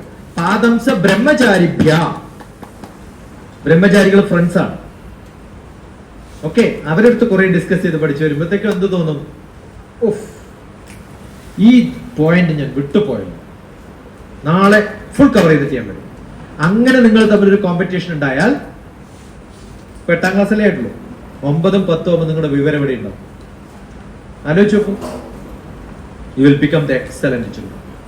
8ാം ക്ലാസ്സിലെ ഏറ്റവും മോശം കുട്ടികള്, ഏറ്റവും മോശം ഡിസ്ട്രിക്റ്റില്, ഏറ്റവും മോശം സ്കൂളില് പാരന്റ്സും ടീച്ചേഴ്സും തോറ്റു പോവും. പക്ഷെ കേരളത്തിലാരും തോക്കാറില്ലാത്തതുകൊണ്ട് അവർ ജയിക്കും. പക്ഷെ ഒന്നിനും കൊള്ളില്ല, എന്റെ മക്കൾക്ക് ഒരു ജോലിയും കിട്ടില്ല. അങ്ങനെ വിട്ട് 90 കുട്ടികളെ ഞാൻ ഏറ്റെടുത്തിട്ടുണ്ടായിരുന്നു 2010 പാലക്കാടാണ്. ഓക്കെ, അവരുടെ 90 കുട്ടികളോട് വിളിച്ചിട്ട് നിങ്ങൾക്ക് എന്താവണം എന്ന് ചോദിച്ചപ്പോൾ ഒരാൾ എഴുതിയത് പോലീസ് ആവണം, ബാക്കി എല്ലാവരും പറഞ്ഞിട്ടുള്ളത് വെജിറ്റബിൾ ഷോപ്പിൽ വിൽപ്പനക്കാരി ആവണം, അല്ലെങ്കിൽ ടെക്സ്റ്റൈൽ ഷോപ്പിൽ വേണം, അല്ലെങ്കിൽ ബസ് ഓടിക്കണം. ഇങ്ങനെയൊക്കെ ആഗ്രഹങ്ങളേ ഉള്ളൂ. അവർക്ക് ജീവിതത്തിൽ ഒരു വലിയ ആഗ്രഹമില്ല. ആ ലെവലിലുള്ള കുട്ടികളെ ഞാൻ ഏറ്റെടുത്തിട്ട് ഒരാൾ മാത്രം പോലീസ്. എനിക്ക് അത്ഭുതമായി, ഇതൊക്കെ എങ്ങനെ പോലീസ്? ഇന്നലെ ആ അച്ഛനെ പിടിച്ചോണ്ട് പോയത് പോലീസ്, കള്ളുടിച്ചിട്ട് അഴിച്ചിട്ട്. അതാണ് അവരുടെ സ്റ്റാൻഡേർഡ്. ആ 45 പെൺകുട്ടികളും 45 ആൺകുട്ടികളും അവരെ 3 ദിവസം കൊണ്ട് ആരോടും ഇംഗ്ലീഷ് സംസാരിക്കാനുള്ള, മലയാളം മീഡിയം കുട്ടികളായിരുന്നു, അവരെ ആരോടും ഇംഗ്ലീഷിൽ ചോദ്യം ചോദിക്കാവുന്ന ധൈര്യം ഉണ്ടാക്കി മാറ്റി ഞാൻ. കേരളത്തിലല്ല, അവരൊക്കെ പൊക്കിയിട്ട് ട്രെയിനിൽ കൊണ്ട് ഗോവയിലേക്ക്. ഞാനങ്ങനെ പഠിപ്പിക്കുക, ക്ലാസ്സിലേക്ക് പഠിപ്പിച്ചാവും നടക്കില്ല. എന്നിട്ട് എന്ത് ചെയ്തു, ഗോവയിൽ ലോകത്തുള്ള പല ആൾക്കാരും വരുമല്ലോ, ഓൾജിബ്രി ജോമെട്രി മാത്രം ഇട്ടിട്ട്. എന്നിട്ട് അവരോട് എന്ത് ചെയ്യും, അവരോട് നേരിട്ട് പോയി ചോദിക്കണം, where are you coming from. അപ്പൊ ഇവർക്ക് where are you coming from ചോദിക്കാൻ അറിയോ? ഇല്ല. അതുകൊണ്ട് മലയാളത്തിൽ എഴുതും where are you coming from. അപ്പൊ അവര് പറയുമ്പോ ഉടനെ എഴുതണം, കാരണം വൈകുന്നേരം വന്ന് എനിക്ക് റിപ്പോർട്ട് ചെയ്യണം. അപ്പൊ അവർ ഒരു ചിക്കോസിലെ വാക്യ സ്പെല്ലിംഗ് പ്ലീസ്, എന്നിട്ട് അങ്ങനെ എഴുതി. How many days are you here. വൈകുന്നേരം ആകുമ്പോഴത്തേക്കും ലോകത്തുള്ള പല രാജ്യങ്ങളും അവർ പഠിച്ചു. മനസ്സിലായോ? ഞാൻ പറഞ്ഞത് അവർ ഇംഗ്ലീഷ് പഠിച്ചു എന്നല്ല, ഇംഗ്ലീഷിൽ ചോദ്യം ചോദിക്കാനുള്ള ധൈര്യം അവർക്ക് കിട്ടും. മനസ്സിലായോ? അതില് 2 പേര് PhD ആണ്, 17 പേര് MTech ആണ്. അച്ഛനും അമ്മയും ടീച്ചർമാരും ഒന്നിനും കൊള്ളില്ല എന്ന് പറഞ്ഞ പിള്ളേര് നിങ്ങളുടെയൊക്കെ ലെവലിനേക്കാളും മുകളില് 13 മാസം മാത്രം എന്റെ കയ്യിലുണ്ടായിരുന്നു. ആ 13 മാസം കൊണ്ട് ഡിം എന്ന് പറഞ്ഞു നോക്കിയവർ.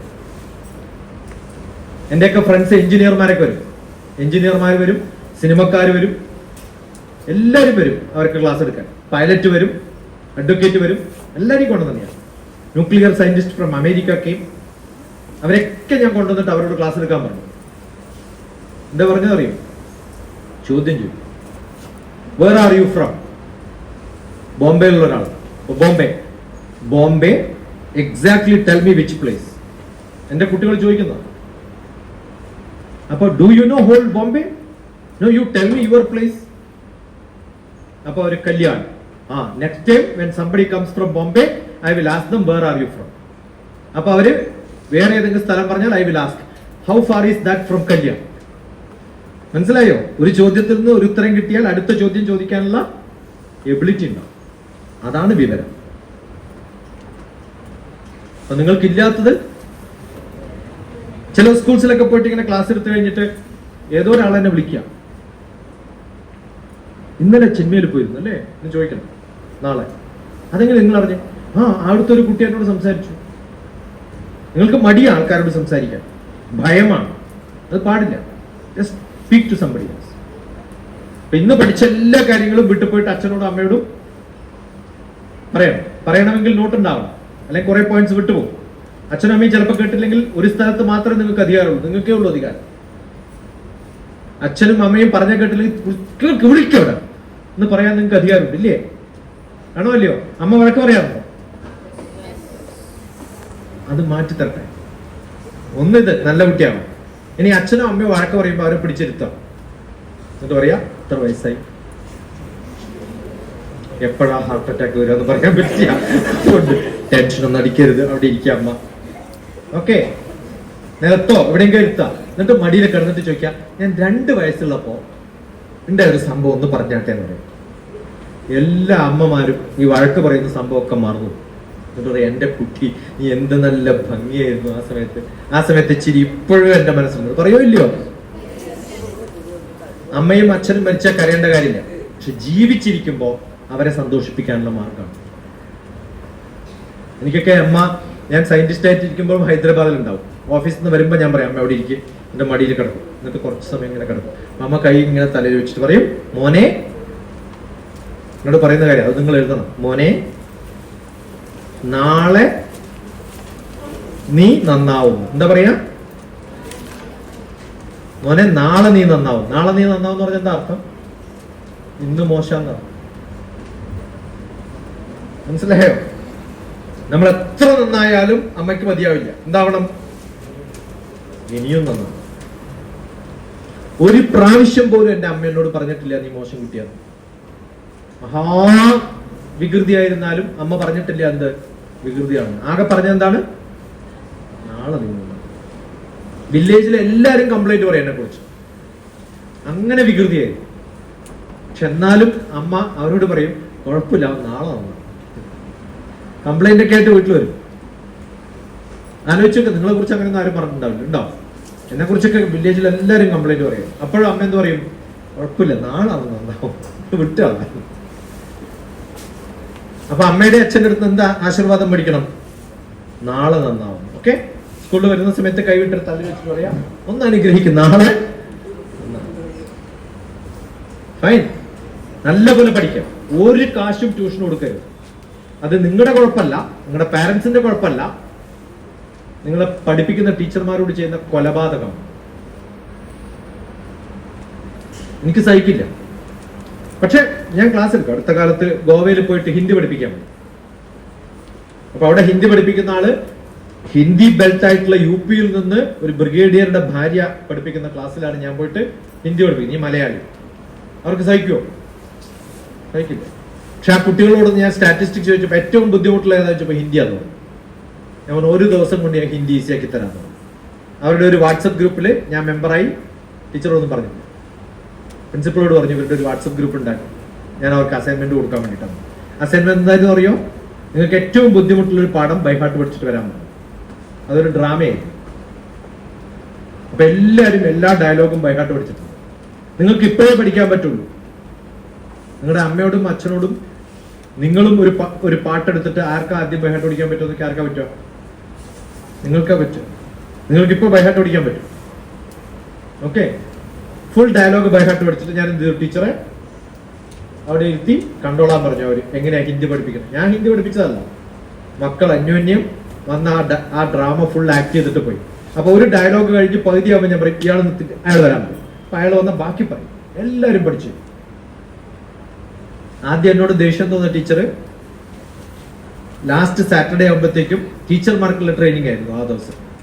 ആ ടീച്ചർ ഒരു കവിത എഴുതിയിട്ട് പ്രസന്റ് ചെയ്ത കവിത നിങ്ങൾക്ക് കേൾക്കണമെങ്കിൽ ഗോവ ഡോക്ടർ TPS ഹിന്ദി അടിച്ചാൽ മതി. അത്ര ഇഷ്ടപ്പെട്ടു ആ ടീച്ചർ. എന്റെ ജീവിതത്തിൽ ഇങ്ങനെ ക്ലാസ് പഠിപ്പിക്കാൻ പറ്റുമെന്ന് എനിക്കറിയില്ലായിരുന്നു. അപ്പൊ നിങ്ങൾക്ക് പഠിക്കാൻ പറ്റും. പക്ഷെ നിങ്ങൾ എന്ത് ചെയ്യണം? എല്ലാവരും ഒത്തുചേർന്നിട്ട്. നാടകം അഭിനയിക്കാൻ ഒരാൾക്ക് മാത്രം അഭിനയിക്കാൻ പറ്റും. ഇനി എന്ത് ചെയ്യണം എന്നറിയോ? ഈ കൈ ഇങ്ങനെ വെച്ചിട്ട് അടിക്കണ്ട, അടുത്തിരിക്കുന്ന ആൾക്ക് അടിക്കണം. കാരണം നിങ്ങളുടെ ഫ്രണ്ട്സ് നിങ്ങളെ നന്നാക്കണം. രണ്ട് ഭാഗത്ത് നിന്ന് അടി കിട്ടുമ്പോൾ എന്ത് രസമായിരിക്കും. പക്ഷെ നിങ്ങൾ കിട്ടാതെ ശ്രദ്ധിക്കണം. നല്ല ഫ്രണ്ട്സ് ആണ് നിങ്ങളുടെ ഏറ്റവും നല്ല സ്വത്ത്. നോട്ട് ഉണ്ടാക്കുക, അത് വേറൊരാളെ പഠിപ്പിക്കാനാണ് തീരുമാനിക്കുക. എല്ലാം ഞാൻ ഒരു മെഡിക്കൽ കോളേജിൽ പോയ സമയത്ത് രാത്രി ഒരു ആള് വിളിച്ചിട്ട് പറഞ്ഞു ഞാൻ ആത്മഹത്യ ചെയ്യാൻ പോകണം, നാളെ പരീക്ഷയാണ്, ഞാൻ തോറ്റു പോകും. ഒരു കുഴപ്പമില്ല, ഇനി എക്സാമിനേഷൻ എത്ര സമയം ഉണ്ടെന്ന്? 8 മണിക്കൂർ. 8 മണിക്കൂർ കൊണ്ട് ഫുൾ മാർക്ക് മേടിക്കാനുള്ള ഞാൻ പഠിപ്പിച്ചത്. അവർ ഹോസ്റ്റലിലാണ് താമസിക്കുന്നത്. ഒരു ചോദ്യവും ഒരു ഉത്തരവും നിങ്ങൾക്ക് പഠിക്കാൻ പറ്റുമോ? ഇല്ലേ? ഒരു ടെക്സ്റ്റ് ബുക്കിൽ ഒരു ചാപ്റ്ററിൽ ഒരു ക്വസ്റ്റ്യനും ഒരു ആൻസറും പഠിക്കാം. എന്നിട്ട് ഫ്രണ്ട്സിനോട് ചോദിക്കാം ഇതാണ് ഇമ്പോർട്ടന്റ് എന്ന് പറയാം. അപ്പൊ നിങ്ങളുടെ ഫ്രണ്ട്സും ഒന്ന് പഠിച്ചിട്ടുണ്ടാവുമല്ലോ. അവർ പറയും ഇതല്ല ഇമ്പോർട്ടന്റ്, ഇതാണ് നിങ്ങൾ പറയും. അപ്പൊ 2 ചോദ്യ ഉത്തരം പഠിച്ചില്ലേ? ആ 2 ചോദ്യ ഉത്തരം കൊണ്ട് വേറൊരാളടുത്ത് പോവാം. അങ്ങനെ 10 ആളെടുത്ത് പോയി എത്ര ചോദ്യ ഉത്തരം പഠിച്ചു? 20. തീർന്നില്ലേ കഥ? You are the best. അപ്പൊ പഠിക്കാൻ എളുപ്പമുള്ള മാർഗം അതാണ്. ഒരു ചോദ്യവും ഒരു ഉത്തരവും പഠിക്കുക, ഫ്രണ്ട്സിനോട് ചോദിക്കുക. നിങ്ങൾക്ക് ഫ്രണ്ട്സ് ഉണ്ടാവരുത്. Maths friends, chemistry friends, physics friends, social studies friends, English friends ഉണ്ടാവും. മനസ്സിലാവുണ്ടോ? ഞാനും ഇയാളും ഫ്രണ്ടാണ് ഈ സബ്ജക്റ്റിൽ, ഞാനും വേറൊരാളുമാണ് ഫ്രണ്ട് ആ സബ്ജക്റ്റിൽ. അങ്ങനെ വ്യത്യസ്തമായ സബ്ജക്റ്റിന്റെ ഫ്രണ്ട്ഷിപ്പ് ഉണ്ടായാൽ you will enjoy learning. That's it. Beautiful question. Back bench front bench ഒന്നൊന്നുമില്ല. സാധാരണഗതിയിൽ നിങ്ങളൊക്കെ കുറെ പേര് ബാക്കിലും ഫ്രണ്ടിലും ഒക്കെ ആയിരിക്കും. ഞാനാണ് ക്ലാസ് നടത്തുന്നുണ്ടെങ്കിൽ സാധാരണ ചെയ്യാം ഫസ്റ്റ് വന്നാണ് ഫ്രണ്ടിൽ ഇരിക്കാൻ പറ്റും. എന്നിട്ട് അങ്ങനെ ക്രമത്തിൽ വന്ന് ലാസ്റ്റ് വന്നാണ് ലാസ്റ്റ്. അപ്പൊ എപ്പോഴും റൊട്ടേറ്റ് ചെയ്യും. അങ്ങനെയാണ് ചെയ്യുക. അപ്പൊ ഏറ്റവും നല്ല സ്റ്റുഡൻസ് ഫ്രണ്ടിൽ ഇരിക്കണം എന്നില്ല. കാരണം സാധാരണ ക്ലാസ്സുകളൊക്കെ പോലെയല്ല. ചില ക്ലാസ്സിലെ ടീച്ചേഴ്സിന് അവരിങ്ങനെ വന്നിട്ട് വർത്താനം. ഞാനൊക്കെ 8ാം ക്ലാസ് പഠിക്കുമ്പോൾ എന്റെ ടീച്ചേഴ്സിനോട് ഭയങ്കര ദേഷ്യമായിരുന്നു. കാരണം ഇങ്ങനെ ഒന്ന് വർത്താനം പറയുമ്പോൾ ടീച്ചറുടെ ഏത് ഭാഗം നമ്മൾ കാണാം? മഹാബോറ ആണല്ലോ. അപ്പൊ ഞാൻ ചെയ്തത് ഈ ഡെസ്കിന്റെ മുകളിൽ നല്ല മഷി ടീച്ചർ ഇങ്ങനെ വർത്താനം പറഞ്ഞിട്ട് കുറച്ച് കഴിഞ്ഞ് നോക്കുമ്പോഴത്തേക്കോ നല്ല പാട്ട്. അതുകൊണ്ട് ഗ്രാൻഡ് മാ ചൈൽഡ് കെയർ ശിക്ഷാ ഗുരുകുലത്തിലൊക്കെ മഹാവികൃതിയല്ലേ, എല്ലാ ടീച്ചർമാർക്കും എന്നെ ദേഷ്യമായിരുന്നു. ഞാൻ പറഞ്ഞു അങ്ങനെ നിൽക്കുന്നത് കുഴപ്പമാണ്. I want to see you straight. മനസ്സിലായോ? ഒരു പോഡി ഉണ്ടായിരുന്നെങ്കിൽ ഞാൻ നിന്നേനെ. പോഡി ഇല്ലാണ്ട് നിൽക്കുമ്പോൾ ബോറാണ്. നമ്പർ 1. നമ്പർ 2, അവിടെയാണ് മൈക്ക്. അപ്പൊ ആ ഭാഗത്തുള്ള ആളെ കാണുള്ളൂ, ഇവിടെ കാണില്ല. I have to be in the centre. Classroom management പഠിപ്പിക്കുന്ന ഒരാളാണ്. ഓക്കെ, അഡാപ്റ്റീവ് ലേണിംഗ് എന്ന് പറഞ്ഞൊരു പുസ്തകമുണ്ട്. ഗ്രാൻഡ് മാ ചൈൽഡ് കെയറിന്റെ കൺസെപ്റ്റ് തന്നെ 1 ഫീറ്റ് ഹൈറ്റുള്ള ഡെസ്കിൽ, പിന്നെ ബെഞ്ചില് അല്ലെങ്കിൽ സീറ്റില് 1 ഫീറ്റ് മാത്രം ഹൈറ്റുള്ള കുട്ടികൾ ഇരിക്കുമ്പോൾ 2 ഫീറ്റിലാണ് അവരുടെ കണ്ണ്. അവിടെ ടീച്ചർ നിന്ന ടീച്ചറുടെ ഏത് ഭാഗം കാണാം? അപ്പൊ നമ്മുടെ KG ക്ലാസ് പോലും വഷളാണ്. അപ്പൊ അതുകൊണ്ട് എന്റെ കൺസെപ്റ്റിൽ ടീച്ചർമാരെ നിരത്തിരിക്കും, കുട്ടികളൊക്കെ ചുറ്റിരിക്കും. അങ്ങനെയാണ് ഗ്രാൻഡ് മദേഴ്സ് ഉണ്ടാവും, അല്ലെ? അമ്മൂമ്മമാരെങ്ങനെയല്ലേ? അതുകൊണ്ട് ടീച്ചർമാരെയൊക്കെ അമ്മൂമ്മമാരെന്നാണ് വിളിക്കേണ്ടത്, ഗ്രാൻഡ് മദർ എന്ന് വിളിക്കണം. അങ്ങനെയൊക്കെയാണ് ഞാൻ പഠിപ്പിക്കുന്നത്. അടുത്ത കാലത്ത് ശ്രീലങ്കയിൽ പോയ സമയത്താണ് സാറിന് പകരം എന്ത് വിളിക്കാൻ പറ്റുമെന്ന് ചോദിച്ചപ്പോ അവര് പറഞ്ഞത് മഹാത്മാ എന്നാണ് അവിടെ സാധാരണ ഉപയോഗിക്കുക. ഞാൻ പറഞ്ഞു ഇന്ത്യയിൽ ഒറ്റ മഹാത്മേ ഉണ്ടായിട്ടുള്ളൂ, ശ്രീലങ്കയിൽ എല്ലാവരും മഹാത്മാക്കളാണ്. എന്ത് ഭാഗ്യം എന്ന് ആലോചിച്ചു. സിൻഹള ഭാഷ സംസ്കൃതത്തിന് ഇക്വലല്ല. അവിടെ ഗ്രാൻഡ് മാ ചൈൽഡ് കെയർ ശിക്ഷാ ഗുരുകുലം പഠിപ്പിക്കാൻ പറഞ്ഞു. പിന്നെ കമോൺ ഫിനിഷ് അനദർ 5 minutes. 3 മണിന്നാ പറഞ്ഞത്. നിർത്താം. From where did you learn these qualities? എന്ത് ക്വാളിറ്റി? എന്റെ ശരിയായ സ്വഭാവം കണ്ടാലുണ്ടല്ലോ, അങ്ങനെ ഒരു ക്വാളിറ്റി ഇല്ല. പറയും വി റിഫ്ലക്ട്. നമ്മൾ എന്താ ചെയ്യാം? We reflect. നിങ്ങൾ നല്ലതാണെങ്കിൽ ഞാൻ നല്ലത്, നിങ്ങൾ മോശമാണെങ്കിൽ വാടാന്ന് പറഞ്ഞാൽ പോടാന്ന്. മനസ്സിലായോ? അപ്പൊ നമുക്കൊരു ക്വാളിറ്റി ഒന്നുമില്ല. നമ്മൾ ഓരോ സ്ഥലത്തും റിഫ്ലക്ട് ചെയ്യാണ് ചെയ്യുക. ആണോ അല്ലയോ? ഞാൻ എന്റെ 10ാം ക്ലാസ്സിലെ ഫ്രണ്ട്സിനെ കാണുമ്പോൾ ഇതേപോലെയാണ് സംസാരിക്കുക. എന്റെ വീട്ടിലെ ഏട്ടൻ്റെ അടുത്ത് പോയി ഇങ്ങനെ ക്ലാസ് എടുക്കും ഇല്ല. ഇതൊക്കെ ഓരോ ക്ലാസ്സിൽ ഈ ഒരു രൂപ, വേറെ അടുത്ത് പോകുമ്പോൾ വേറൊരു രൂപ. ഞാൻ എന്റെ ടീച്ചേഴ്സിന്റെ അടുത്ത് പോകുമ്പോൾ ഞാൻ സ്റ്റുഡന്റ് ആയിട്ട് മാറും. മനം ദർപ്പണ സമാനം. മനസ്സ് മിറർ പോലെയാണ്. V reflect. ഓക്കെ, എല്ലാവരും ഒരേപോലെ സ്നേഹം ഉണ്ടോ എന്ന് വെച്ചാൽ ഇല്ല. നിങ്ങൾ എങ്ങനെയാണോ എന്റെ അടുത്ത് പെരുമാറുന്നത് ഈക്വലന്റ് ആയിട്ട് അങ്ങോട്ട് വരും. മനസ്സിലായോ? ക്വാളിറ്റി എന്ന് പറയുന്നത് ഒരു സ്കെയിലിൽ ഉപയോഗിക്കുന്ന സംഭവമല്ല. It's A varying scale. ഓരോ സ്ഥലത്തും മാറും. നമ്മളെല്ലാവരും മാറുന്നവർ. അപ്പൊ മനസ്സ് ദർപ്പണ സമാനം, മിറർ പോലെയാണ്. കോൺവെക്സും അല്ല, കോൺകേവും അല്ല. അധികം ചുരുക്കാറുമില്ല, വികസിപ്പിക്കാറുമില്ല. Mirror. It's like a mirror. You love me, I love you. You hate me, I hate you. You beat me, I heat you. നമ്മുടെ ഭഗവാന്മാരും അങ്ങനെയാണ്. അഗ്രദശ്ചതുരോവേദ പൃഷ്ഠജശരം തന്നെ. എല്ലാ ഭഗവാന്മാരെയും ഫ്രണ്ടിൽ എങ്ങനെയായിരുന്നു? ആശീർവാദം. ബാക്കിലൊക്കെ എന്തുണ്ട്? നല്ല ആയുധങ്ങൾ. എവിടെ വേണമെങ്കിലും കാച്ചിക്കൊള്ളാൻ പറഞ്ഞു. കരാട്ടയും പഠിച്ചിട്ടുണ്ട്, കളരിപ്പയറ്റും പഠിച്ചിട്ടുണ്ട്.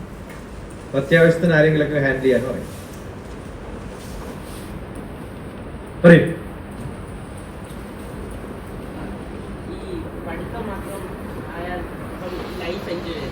എന്താണ് life? Live in full enjoyment. എന്താണ് ലൈഫ്? അതില് ഇപ്പൊ നിങ്ങളുടെ ജോബ് എന്താ? ബ്രഹ്മചര്യം. എന്താണ് ബ്രഹ്മചര്യം? പഠിക്കുന്ന സമയം എന്നാണ്. ബ്രഹ്മചാരി എന്നാണ് പറയാ. ബാച്ചിലറിന് ബ്രഹ്മചാരി എന്നാണ്. ബാച്ചിലർ മാത്തമാറ്റിക്സ് ബ്രഹ്മചാരിയാണ്. ഞാൻ ലോ ബ്രഹ്മചാരിയാണ്. അപ്പൊ ഞാൻ ബി എന്ന് ചേർക്കുന്ന എല്ലാം ബ്രഹ്മചാരിയാണ്. MBBS ബ്രഹ്മചാരിയാണ്. മെഡിസിൻ ബ്രഹ്മചാരിയാണ്. അതുവരെ പഠിക്കുകയാണ്. അത് കഴിഞ്ഞ ഗാർഹസ്ഥ്യം, ഗൃഹസ്ഥാശ്രമം, ഫാമിലി സെറ്റപ്പ് ഉണ്ടാവും. അപ്പൊ ഇപ്പൊ ഇത് എൻജോയ് ചെയ്യുക, ഫാമിലി ആവുമ്പോ ഫാമിലി എൻജോയ് ചെയ്യുക. മനസ്സിലായോ? അങ്ങനെ ഓരോ തലത്തിൽ വളരണം. ചെറുപ്പത്തില് പഠിക്കാതെ വെറുതെ എൻജോയ് ചെയ്ത് കഴിഞ്ഞാൽ 8ാം ക്ലാസ്സിൽ പഠിപ്പിക്കുന്നത് പഠിക്കാൻ പറ്റും? 8ാം ക്ലാസ്സിൽ ശരിക്കും പഠിക്കാതിരുന്നാൽ 10th വരെ പാസ്സായിട്ട് പഠിക്കാൻ പറ്റും? അപ്പൊ ഇപ്പം നന്നായിട്ട് പഠിച്ചാൽ ഭാവി എൻജോയ് ചെയ്യും. അങ്ങനെ കുറെ പഠിച്ച് എൻജോയ് ചെയ്യുമ്പോ എന്താണ് നമുക്ക് എൻജോയ്മെന്റ് കിട്ടുക? അതാണ് ചോദ്യം അല്ലെ. എന്തൊക്കെയാണ് എൻജോയ്മെന്റ് തരിക? 3 തരത്തിലുള്ള എൻജോയ്മെന്റ്, 3 ഉള്ളൂ എൻജോയ്മെന്റ്. ഒന്ന് പവർ പൊസിഷൻ കിട്ടുമ്പോൾ എൻജോയ്മെന്റ് അല്ലേ. ഏതെങ്കിലും ടീച്ചർമാരോട് ചോദിക്കുക എന്താവണം? പ്രിൻസിപ്പൾ ആവണം. അവരുടെ എൻജോയ്മെന്റ് അതാണ്, പവർ പൊസിഷൻ ആണ്. മന്ത്രിമാരോട് ചോദിക്കാൻ എന്താവണം? ചീഫ് മിനിസ്റ്റർ ആവണം. ചീഫ് മിനിസ്റ്ററുടെ ആഗ്രഹം എന്തായിരിക്കും? പ്രൈം മിനിസ്റ്റർ ആവണം അല്ലേ. അപ്പൊ അങ്ങനെ മുകളിൽ കയറണമെന്ന് ആഗ്രഹമുണ്ടോ? എല്ലാവർക്കും ഉണ്ടാവും. മമ്മൂട്ടിയുടെ ആഗ്രഹം എന്തായിരിക്കും? കുറേ സിനിമകള് മോഹൻലാലിനെ പോലെ അഭിനയിക്കാൻ പറ്റണം. ഡാൻസ് അറിയില്ലല്ലോ എനിക്ക്. ഓരോരാൾക്കും വ്യത്യസ്തമായ ആഗ്രഹങ്ങളുണ്ട്. അണ്ടർസ്റ്റുഡ്? അപ്പൊ നമ്മുടെ ആഗ്രഹങ്ങൾ ഇങ്ങനെ കൂടി പവറും പൊസിഷനും ആണെന്ന് ആഗ്രഹമുണ്ട്. ചിലരുടെ ആഗ്രഹം എന്താണ്? നല്ലപോലെ അറിവ് നേടണം. അത് മനുഷ്യന്മാർക്ക് മാത്രമുള്ളത്. പവറും പൊസിഷനൊക്കെ പട്ടികൾക്കും പൂച്ചകൾക്കും കിട്ടും. അവർക്ക് അടികൂടും. ഏതെങ്കിലും പട്ടികളും പൂച്ചകളും ഇങ്ങനെ ക്ലാസ് എടുത്ത് കേൾക്കുന്നുണ്ടോ? ഒരു പട്ടി ക്ലാസ് എടുക്കുമ്പോൾ കുറെ പട്ടികൾ ഇങ്ങനെ ഇരിക്കും, കേൾക്കണം. കണ്ടോ എവിടെയെങ്കിലും? അപ്പൊ മനുഷ്യരുടെ ഏക കഴിവെന്താ? പഠിപ്പിക്കുക. അപ്പൊ മനുഷ്യന്റെ ആഗ്രഹം എന്താവണം? മനുഷ്യന്റെ എൻജോയ്മെന്റ് എന്താവണം? പഠിക്കുമ്പോഴും പഠിപ്പിക്കുമ്പോഴും. അവരാണ് മനുഷ്യന്മാരാണ്. ഓക്കെ. പിന്നെ ധനം, കുറെ കാശ് വേണം. എല്ലാവരും കാശുണ്ടാക്കണം, ആവശ്യത്തിന് കാശുണ്ടാക്കണം. അല്ലെങ്കിൽ എന്ത് ചെയ്യണം? കാശുള്ളവരെ അറിയണം. മനസ്സിലാവും? പിന്നെ ഉച്ചക്ക് ഭക്ഷണം കഴിക്കും. ശ്രീലക്ഷ്മിയാണ്. എന്താ പേര്? ലക്ഷ്മിയാണ്. ലക്ഷ്മി എന്ന് പറഞ്ഞ എന്താ? ലക്ഷ്മി എന്ന് പറഞ്ഞ എന്താ? കരാഗ്രേ വസതേ ലക്ഷ്മി. എന്റെ കരത്തിന്റെ അഗ്രത്തിൽ ലക്ഷ്മി ഉണ്ട്. എന്റെ കുട്ടിയായി എന്റെ കരത്തിന്റെ അഗ്രത്തിൽ ആരുണ്ട്? ലക്ഷ്മി ഉണ്ട്. ലക്ഷ്മി എന്ന് പറഞ്ഞാൽ എന്താ? കാശുണ്ട്. അപ്പൊ ഞാൻ തിരുവനന്തപുരത്ത് വന്നാൽ എനിക്ക് വണ്ടി നോക്കണ്ട, ഭക്ഷണം നോക്കണ്ട, താമസം നോക്കണ്ട, ഒക്കെ ലക്ഷ്മി സ്പോൺസർ ചെയ്യും. ഇല്ലേ ലക്ഷ്മി? ഉണ്ട്. Yes or no? അപ്പൊ ധനം എന്ന് പറയുന്നത് കോണ്ടാക്ട് ആവാം, നമ്മുടെ കഴിവ് തരുന്ന റെക്കഗ്നീഷൻ ആവാം. മനസ്സിലാവോ? കരാഗ്രേ വസതേ ലക്ഷ്മി. ഒരാഗ്രഹം വേണ്ടത് ലക്ഷ്മിക്ക്. രണ്ടാമത് വേണ്ടത് കരമധ്യേ സരസ്വതി. വിദ്യാഭ്യാസത്തിന്റെ ആഗ്രഹം വേണം. ഈ ചോദ്യം എന്നോട് ചോദിക്കണ്ട, ഈ ശ്ലോകം പഠിച്ചാൽ അതിന് ഉത്തരേ. കരാഗ്രേ വസതേ ലക്ഷ്മി കരമധ്യേ സരസ്വതി കരമൂലേ സ്ഥിത. അല്ല മക്കളെ, ഗൗരി. ആ ഗോവിന്ദൻ എന്തിനാ 2 പെൺപിള്ളേരുടെ കൂടെ എടുത്തത്? അല്ലെങ്കിൽ തന്നെ കുറച്ച് കുഴപ്പക്കാരനാണ് ഗോവിന്ദൻ അല്ലേ. കരമൂലേ സ്ഥിത ഗൗരി. എനിക്ക് ശക്തി ഉണ്ടാവണം. ആ ശക്തിയാണ് പവർ പൊസിഷൻ. ഇത് 3 ഉണ്ടെങ്കിൽ that is what we want. അത് ഉണ്ടാവണമെങ്കിൽ എന്തുണ്ടാവണം? പഠിക്കണം. Life, LIFE, learn in full enjoyment. Learn in full enjoyment. പിന്നെയോ, learning is an investment for future earning. Life learn എന്ന് എഴുതാം. ഡ്രൈവിംഗ് പഠിക്കുമ്പോ എൽബോർഡ് തരാറില്ല. ലേണിംഗ് കഴിഞ്ഞാൽ എന്ത് ചെയ്യും? എല്ലാം റിമൂവ് ചെയ്യും. ലേൺ എഴുതിയിട്ട് എല്ലാം റിമൂവ് ചെയ്യും. You will start earning. അപ്പൊ നല്ലപോലെ പഠിച്ചാൽ നാളെ നല്ലപോലെ കാശുണ്ടാക്കും. അതല്ലേ വേണ്ടത്. That's it. അപ്പൊ ഇപ്പൊ പഠിക്കുമ്പോഴും എൻജോയ് ചെയ്യണം. പഠിച്ചു കഴിഞ്ഞിട്ട് എൻജോയ് ചെയ്യാം ഒരു കാര്യമില്ല. പഠിക്കുമ്പോ എൻജോയ് ചെയ്യാം. അതാ വേണ്ടത്. Good enough. Thank you so much. ഇനിയും ചോദ്യങ്ങൾ ഉണ്ടാവണം. ഗൂഗിളിൽ പോവാ, ടീച്ചേഴ്സിനോട് ചോദിക്കുക, കാണുന്നവരോടൊക്കെ ചോദിക്കുക. എവിടെയും കിട്ടിയില്ലെങ്കിൽ ഡോക്ടർ TPS ചോദിക്കുക. 950203885 അല്ലെങ്കിൽ ഗൂഗിളിൽ പോയിട്ട് സെർച്ച് ചെയ്യുക ഡോക്ടർ TPS. യൂട്യൂബിൽ പോവാം. കുറേ എക്സാമിനേഷൻ എങ്ങനെ പ്രിപ്പയർ ചെയ്യണം, how to make a time table for studies, how to study maths, physics, chemistry, biology. നിങ്ങളുടെ ഫുൾ സിലബസിൽ ഏതെങ്കിലും ഒരു ചാപ്റ്റർ എങ്കിലും 10ാം ക്ലാസ്സിൽ ഞാൻ പഠിപ്പിച്ചിട്ടുണ്ടാവും. മാത്സ് പഠിപ്പിച്ചിട്ടുണ്ടാവും, കെമിസ്ട്രി പഠിപ്പിച്ചിട്ടുണ്ടാവും, ഫിസിക്സ് പഠിപ്പിച്ചിട്ടുണ്ടാവും. 8ാം ക്ലാസ്സിലൊക്കെ ഉണ്ടോ എന്ന് എനിക്കറിയില്ല. ഇനി നിങ്ങൾക്ക് ഏറ്റവും ബുദ്ധിമുട്ടുള്ള, നിങ്ങൾക്ക് ഏറ്റവും ഇഷ്ടമില്ലാത്തൊരു ചാപ്റ്റർ എടുത്തിട്ട് send a WhatsApp to doctor TPS. Sit with me on Google Meet for 1 hour. I will make you to love that chapter. ആണ് എന്റെ കാരണം. ഇതുവരെ ഫെയിൽ ആയിട്ട് ഏത് ചാപ്റ്ററും എവിടെയും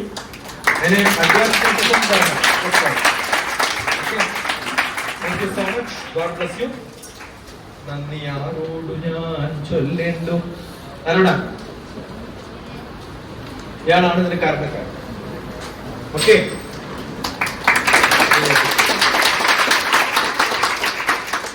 thank you so much.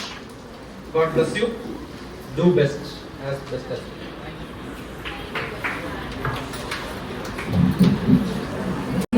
Now I invite our principal Beena teacher to say a few. എനിക്ക് തോന്നിയിട്ടില്ല അത്ര നല്ല ക്ലാസ്. നിങ്ങളുടെ കൈകൊണ്ടലിന് ഞാൻ 10 മാർക്ക് തരും.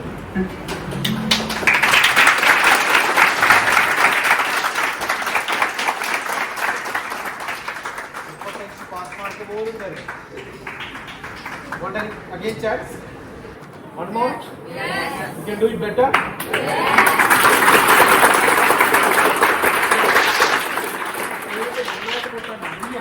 പക്ഷേ ചെയ്യും. അതാണ് നിങ്ങളുടെ കുഴപ്പം. നിങ്ങൾക്ക് അറിയാം, പക്ഷെ അതാവരുത്. Do everything sincere. ഓക്കെ,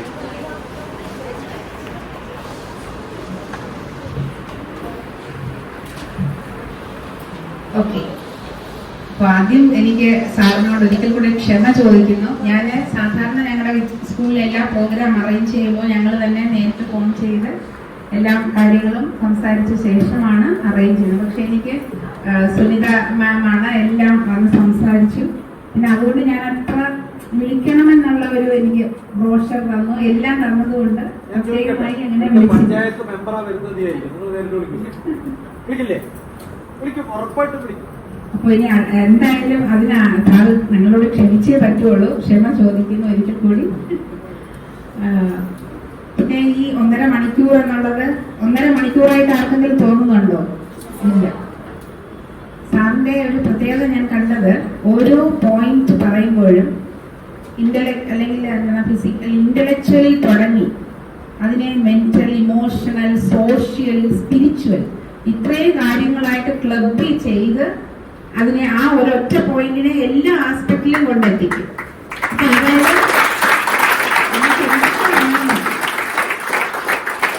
ഒരു കുട്ടിക്കുള്ളതല്ല, ഒരാൾക്ക് എന്തൊക്കെയാണോ വേണ്ടത്. അപ്പൊ ആ ഒരു പോയിന്റിൽ തന്നെ ഇത്രയും കാര്യങ്ങളിലേക്ക് കടന്ന് അതിനെ ഓൾറൗണ്ടറായിട്ട് കൊണ്ടുവന്ന് നിങ്ങൾ അറിയാതെ അല്ലെങ്കിൽ നാം ഓരോരുത്തരും അറിയാതെ അത് നമ്മളുടെ ഉള്ളിലേക്ക് ഇറങ്ങിപ്പോകും. ഞാൻ ഇന്ന് കേട്ട ഓരോ പോയിന്റിന്റെയും എക്സ്പ്ലനേഷൻ ആ രീതിയിലായിരുന്നു. പിന്നെ ഓരോ ചോദ്യത്തിനും ഒരു നിമിഷാർത്ഥം പോലും വേണ്ട, അതിനെ അങ്ങേ പ്രത്യേകം നമിക്കുന്നു. ഇതിന് എങ്ങനെയാണ് ഈ കഴിവ് ആർജിക്കേണ്ടത് എന്നുള്ളതും കൂടി ഡോക്ടർ TPSനെ പ്രത്യേകമായി എനിക്ക് തോന്നുന്നു കോണ്ടാക്ട് ചെയ്യും. അങ്ങ് അതിന് എനിക്ക് കറക്റ്റായിട്ട് ഒരു ഉത്തരവും ലഭിക്കുമെന്ന് ഈ അവസരത്തിൽ പ്രതീക്ഷിക്കുന്നു. നിങ്ങൾക്കും അതുപോലെ കോണ്ടാക്ട് ചെയ്യാവുന്നതാണെന്ന് അദ്ദേഹം പറഞ്ഞു. ഇപ്പൊ ഈ വിദ്യാലയത്തിൽ സുനിത മാമിന്റെ കെയർ ഓഫിലാണെങ്കിലും ഈ വിദ്യാലയത്തിൽ അങ്ങ് വരാനും അതിനൊക്കെ സ്വാമിജിയും ഒരു നിമിത്തം എനിക്ക് തോന്നുന്നു. അദ്ദേഹം തീരുമാനിക്കുന്ന കാര്യങ്ങളാണ് ഇവിടെ എല്ലാം നടക്കുന്നത്. ഇപ്പോൾ സുനിത മാമിന് ഒരു പേരൻസ് മീറ്റിങ്ങിൽ വരുമ്പോൾ എൻ്റെ വായിൽ നിന്ന് വന്ന ഒരു വാക്യത്തിൽ, ഒരു സെന്റൻസിൽ നിന്നാണ് മാഡം എന്നെ പ്രത്യേകമായി വന്ന് കണ്ട് ഇതിനെപ്പറ്റി സംസാരിച്ച് ഇങ്ങനെ ഒരു അവസരം നമ്മുടെ കുട്ടികൾക്കായിട്ട് ഒരുക്കി തന്നത്. ഇന്നിപ്പോൾ 8ാം ക്ലാസ്സിന് മാത്രമേ ഈ പ്രയോജനം ലഭിച്ചുള്ളൂ. അടുത്ത വർഷം ആദ്യം ജൂൺ മാസത്തിൽ ഞങ്ങളുടെ 9 മുതൽ 12 വരെ, 9 എന്ന് പറയുമ്പോൾ നിങ്ങൾ തന്നെ ഒരിക്കൽ കൂടെ വരും, 12ാം ക്ലാസ് വരെയുള്ള കുട്ടികൾക്കായി അങ്ങയുടെ ഒരു ദിവസത്തിൽ ഒരു 2 മണിക്കൂറെങ്കിലും ചെലവഴിക്കണമെന്ന് ഈ അവസരത്തിൽ ഞാൻ അഭ്യർത്ഥിക്കുന്നു. ജൂൺ മാസത്തിലാണ് എങ്കിൽ അവർക്ക് കുറച്ചും കൂടെ ആ ഒരു വർഷം മുഴുവനും പഠിത്തത്തിലോട്ടുള്ള ഒരു ആർജവം നേടാനും അത് ഫൈനൽ എക്സാമിലേക്ക് കൊണ്ടെത്തിക്കാനും സാധിക്കും എന്ന് ഞാൻ വിശ്വസിക്കുന്നു. അപ്പോൾ ഈ ഒരു അവസരത്തിൽ അങ്ങയോട് എത്ര നന്ദി പറഞ്ഞാലും മതിയാവില്ല. എങ്കിലും ഞങ്ങളുടെ വിദ്യാലയത്തിലെ ഓരോ അംഗങ്ങളുടെ പേരിൽ, ഇവിടെ സന്നിഹിതരായിരിക്കുന്നവരുടെ പേരിലും പ്രത്യേകമായി ഞങ്ങളുടെ ഹൃദയം നിറഞ്ഞ നന്ദി അങ്ങയെ അറിയിക്കുന്നു. അതോടൊപ്പം എനിക്ക് ഈ ഒരു പരിപാടിക്ക് വേണ്ടി അവസരം തന്ന നമ്മുടെ ശിശിരയുടെ അമ്മയ്ക്കും മാമനും ഇന്ന് സന്നിഹിതരായ മറ്റുള്ളവർക്കും എല്ലാവർക്കും, പ്രത്യേകിച്ച് നിങ്ങൾ ഓരോരുത്തർക്കും, എനിക്ക് തോന്നുന്നു ഇന്ന് ലഭിച്ച ഓരോ പോയിന്റും നിങ്ങൾ ഈ അടുത്ത കാലത്തൊന്നും മറക്കാൻ സാധ്യതയില്ല, അല്ലേ? അതെ. അപ്പോൾ ഒരിക്കൽ കൂടി എല്ലാവർക്കും ഹൃദയം നിറഞ്ഞ നന്ദി രേഖപ്പെടുത്തിക്കൊണ്ട് നിങ്ങൾക്കറിയാമോ അദ്ദേഹത്തിന് ഭഗവത്ഗീതയെ പറ്റി അദ്ദേഹം ബുക്ക് എഴുതിയിട്ടുണ്ട്. ഭഗവത്ഗീതയെ പറ്റി എന്നും ഞാൻ വിശ്വസിക്കുന്നു അദ്ദേഹത്തിന് വളരെ ആഴത്തിലുള്ള അറിവുണ്ട്. എങ്കിലും ഈ വിദ്യാലയത്തിനെ പ്രതിനിധീകരിച്ച് ഞങ്ങളുടെ ഗുരുദേവന്റെ വ്യാഖ്യാനത്തോടു കൂടിയ ഒരു ഭഗവത്ഗീത അങ്ങ് സ്വീകരിക്കണമെന്നും കൂടി ഈ അവസരത്തിൽ അപേക്ഷിക്കുന്നു.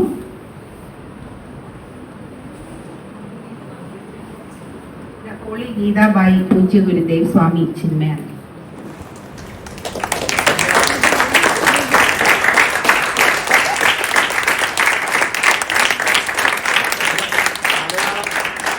മലയാളം വേർഷനാണ് എൻ്റെ കയ്യിലുള്ളത്, ഇംഗ്ലീഷ് വേർഷൻ ഇല്ല.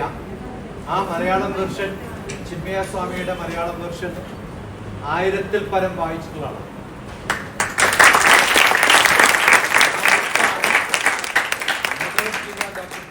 മലയാളത്തിൽ ഇപ്പോൾ ഇംഗ്ലീഷിലാണ് പണ്ടെടുത്തത്.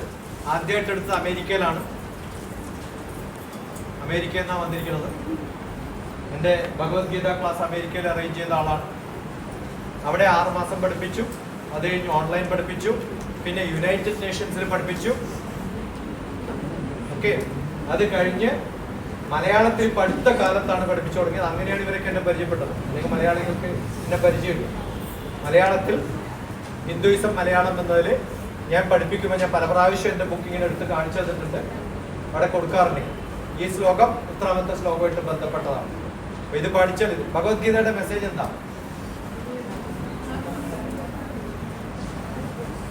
ഭഗവത്ഗീത ഏത് ശ്ലോകത്തിലാണ് തുടങ്ങുന്നത്?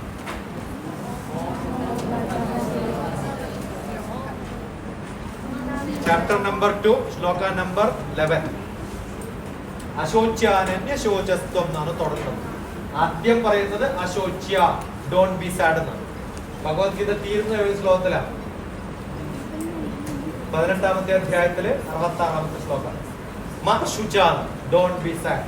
ഭഗവത്ഗീതയുടെ മെസ്സേജ് 2 ശ്ലോകത്തിൽ തീർക്കാം. ഭഗവത്ഗീത ഈ 2 ശ്ലോകം പഠിച്ചാൽ തീർന്നു. അത്ര എളുപ്പം. എന്താണ് ഭഗവത്ഗീതയുടെ message? Don't be sad. Okay, ചിന്മയുടെ സ്കൂളിലൊക്കെ പഠിക്കാൻ ഭാഗ്യമുള്ളവരാണ്. എനിക്കൊന്നാ ഭാഗ്യം ഉണ്ടായിട്ട് ബുക്ക് നോക്കിയിട്ട് പഠിച്ചതാണ് ചിന്മയുടെ. അതുകൊണ്ട് നിങ്ങൾ എന്ത് ചെയ്യണം? എസൻസ് പഠിക്കും, കൃത്യമായിട്ട് അറിയണം. ഫൈൻ. ചിന്മയ സ്വാമിയുടെ ആണ് സാധാരണ ചാപ്റ്റർ നമ്പർ 1 വ്യാഖ്യാനം തുടങ്ങിയത്. ശങ്കരാചാര്യർക്ക് ചാപ്റ്റർ നമ്പർ 1 ഇല്ല, ചാപ്റ്റർ നമ്പർ 2 ഉള്ളൂ. 1-ാമത്തെ ചാപ്റ്ററിന് ഒരു പ്രത്യേകതയും ഇല്ല. കാരണം ഭഗവാൻ അവിടെ വാ തുറക്കണില്ല. ഭഗവത്ഗീത തുടങ്ങുന്നത് 1-ാം അധ്യായത്തിലല്ല. എന്തിലാ? 2-ാം അധ്യായത്തില് 7-ാമത്തെ ശ്ലോകത്തിൽ വഴക്ക് പറയും. അത് ഗീതയല്ല, വഴക്ക് പറയാം. ഓക്കെ, ശ്ലോകം തുടങ്ങുന്നത് 11-ാമത്തെ. ഏറ്റവും നല്ല അധ്യായവും 2-ാമത്തെ അധ്യായം. ഇപ്പോ ടിപ്പ് ബിറ്റ്സ് ഓഫ് ഭഗവത്ഗീത എന്ന് വെച്ചാൽ പ്രധാന ശ്ലോകങ്ങൾ മാത്രം എന്റെ ക്ലാസ്. പിന്നെ ശ്ലോക ബൈ ശ്ലോക വേറൊന്ന്, ചാപ്റ്റർ ബൈ ചാപ്റ്റർ വേറൊന്ന്, അങ്ങനെ വ്യത്യസ്തമായ കുറേ playlist. Okay, thank you so much.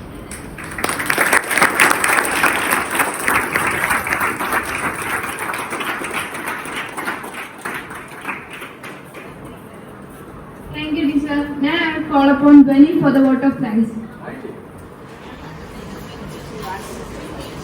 Hello, humble pranams to Pooja Gurudev. A cheerful afternoon to everyone. As we come to the close of this inspiring session, it is my honor and privilege to deliver the vote of thanks. First and foremost, I extend my heartfelt gratitude to our distinguished speaker, Dr. T.P.S., for sharing his valuable insights and experiences with us today. Your words not only motivated us, but provided us with that we can carry forward. Thank you. I would like to thank our principal, Veena teacher, for her timely wisdom and guidance. Thank you, teacher.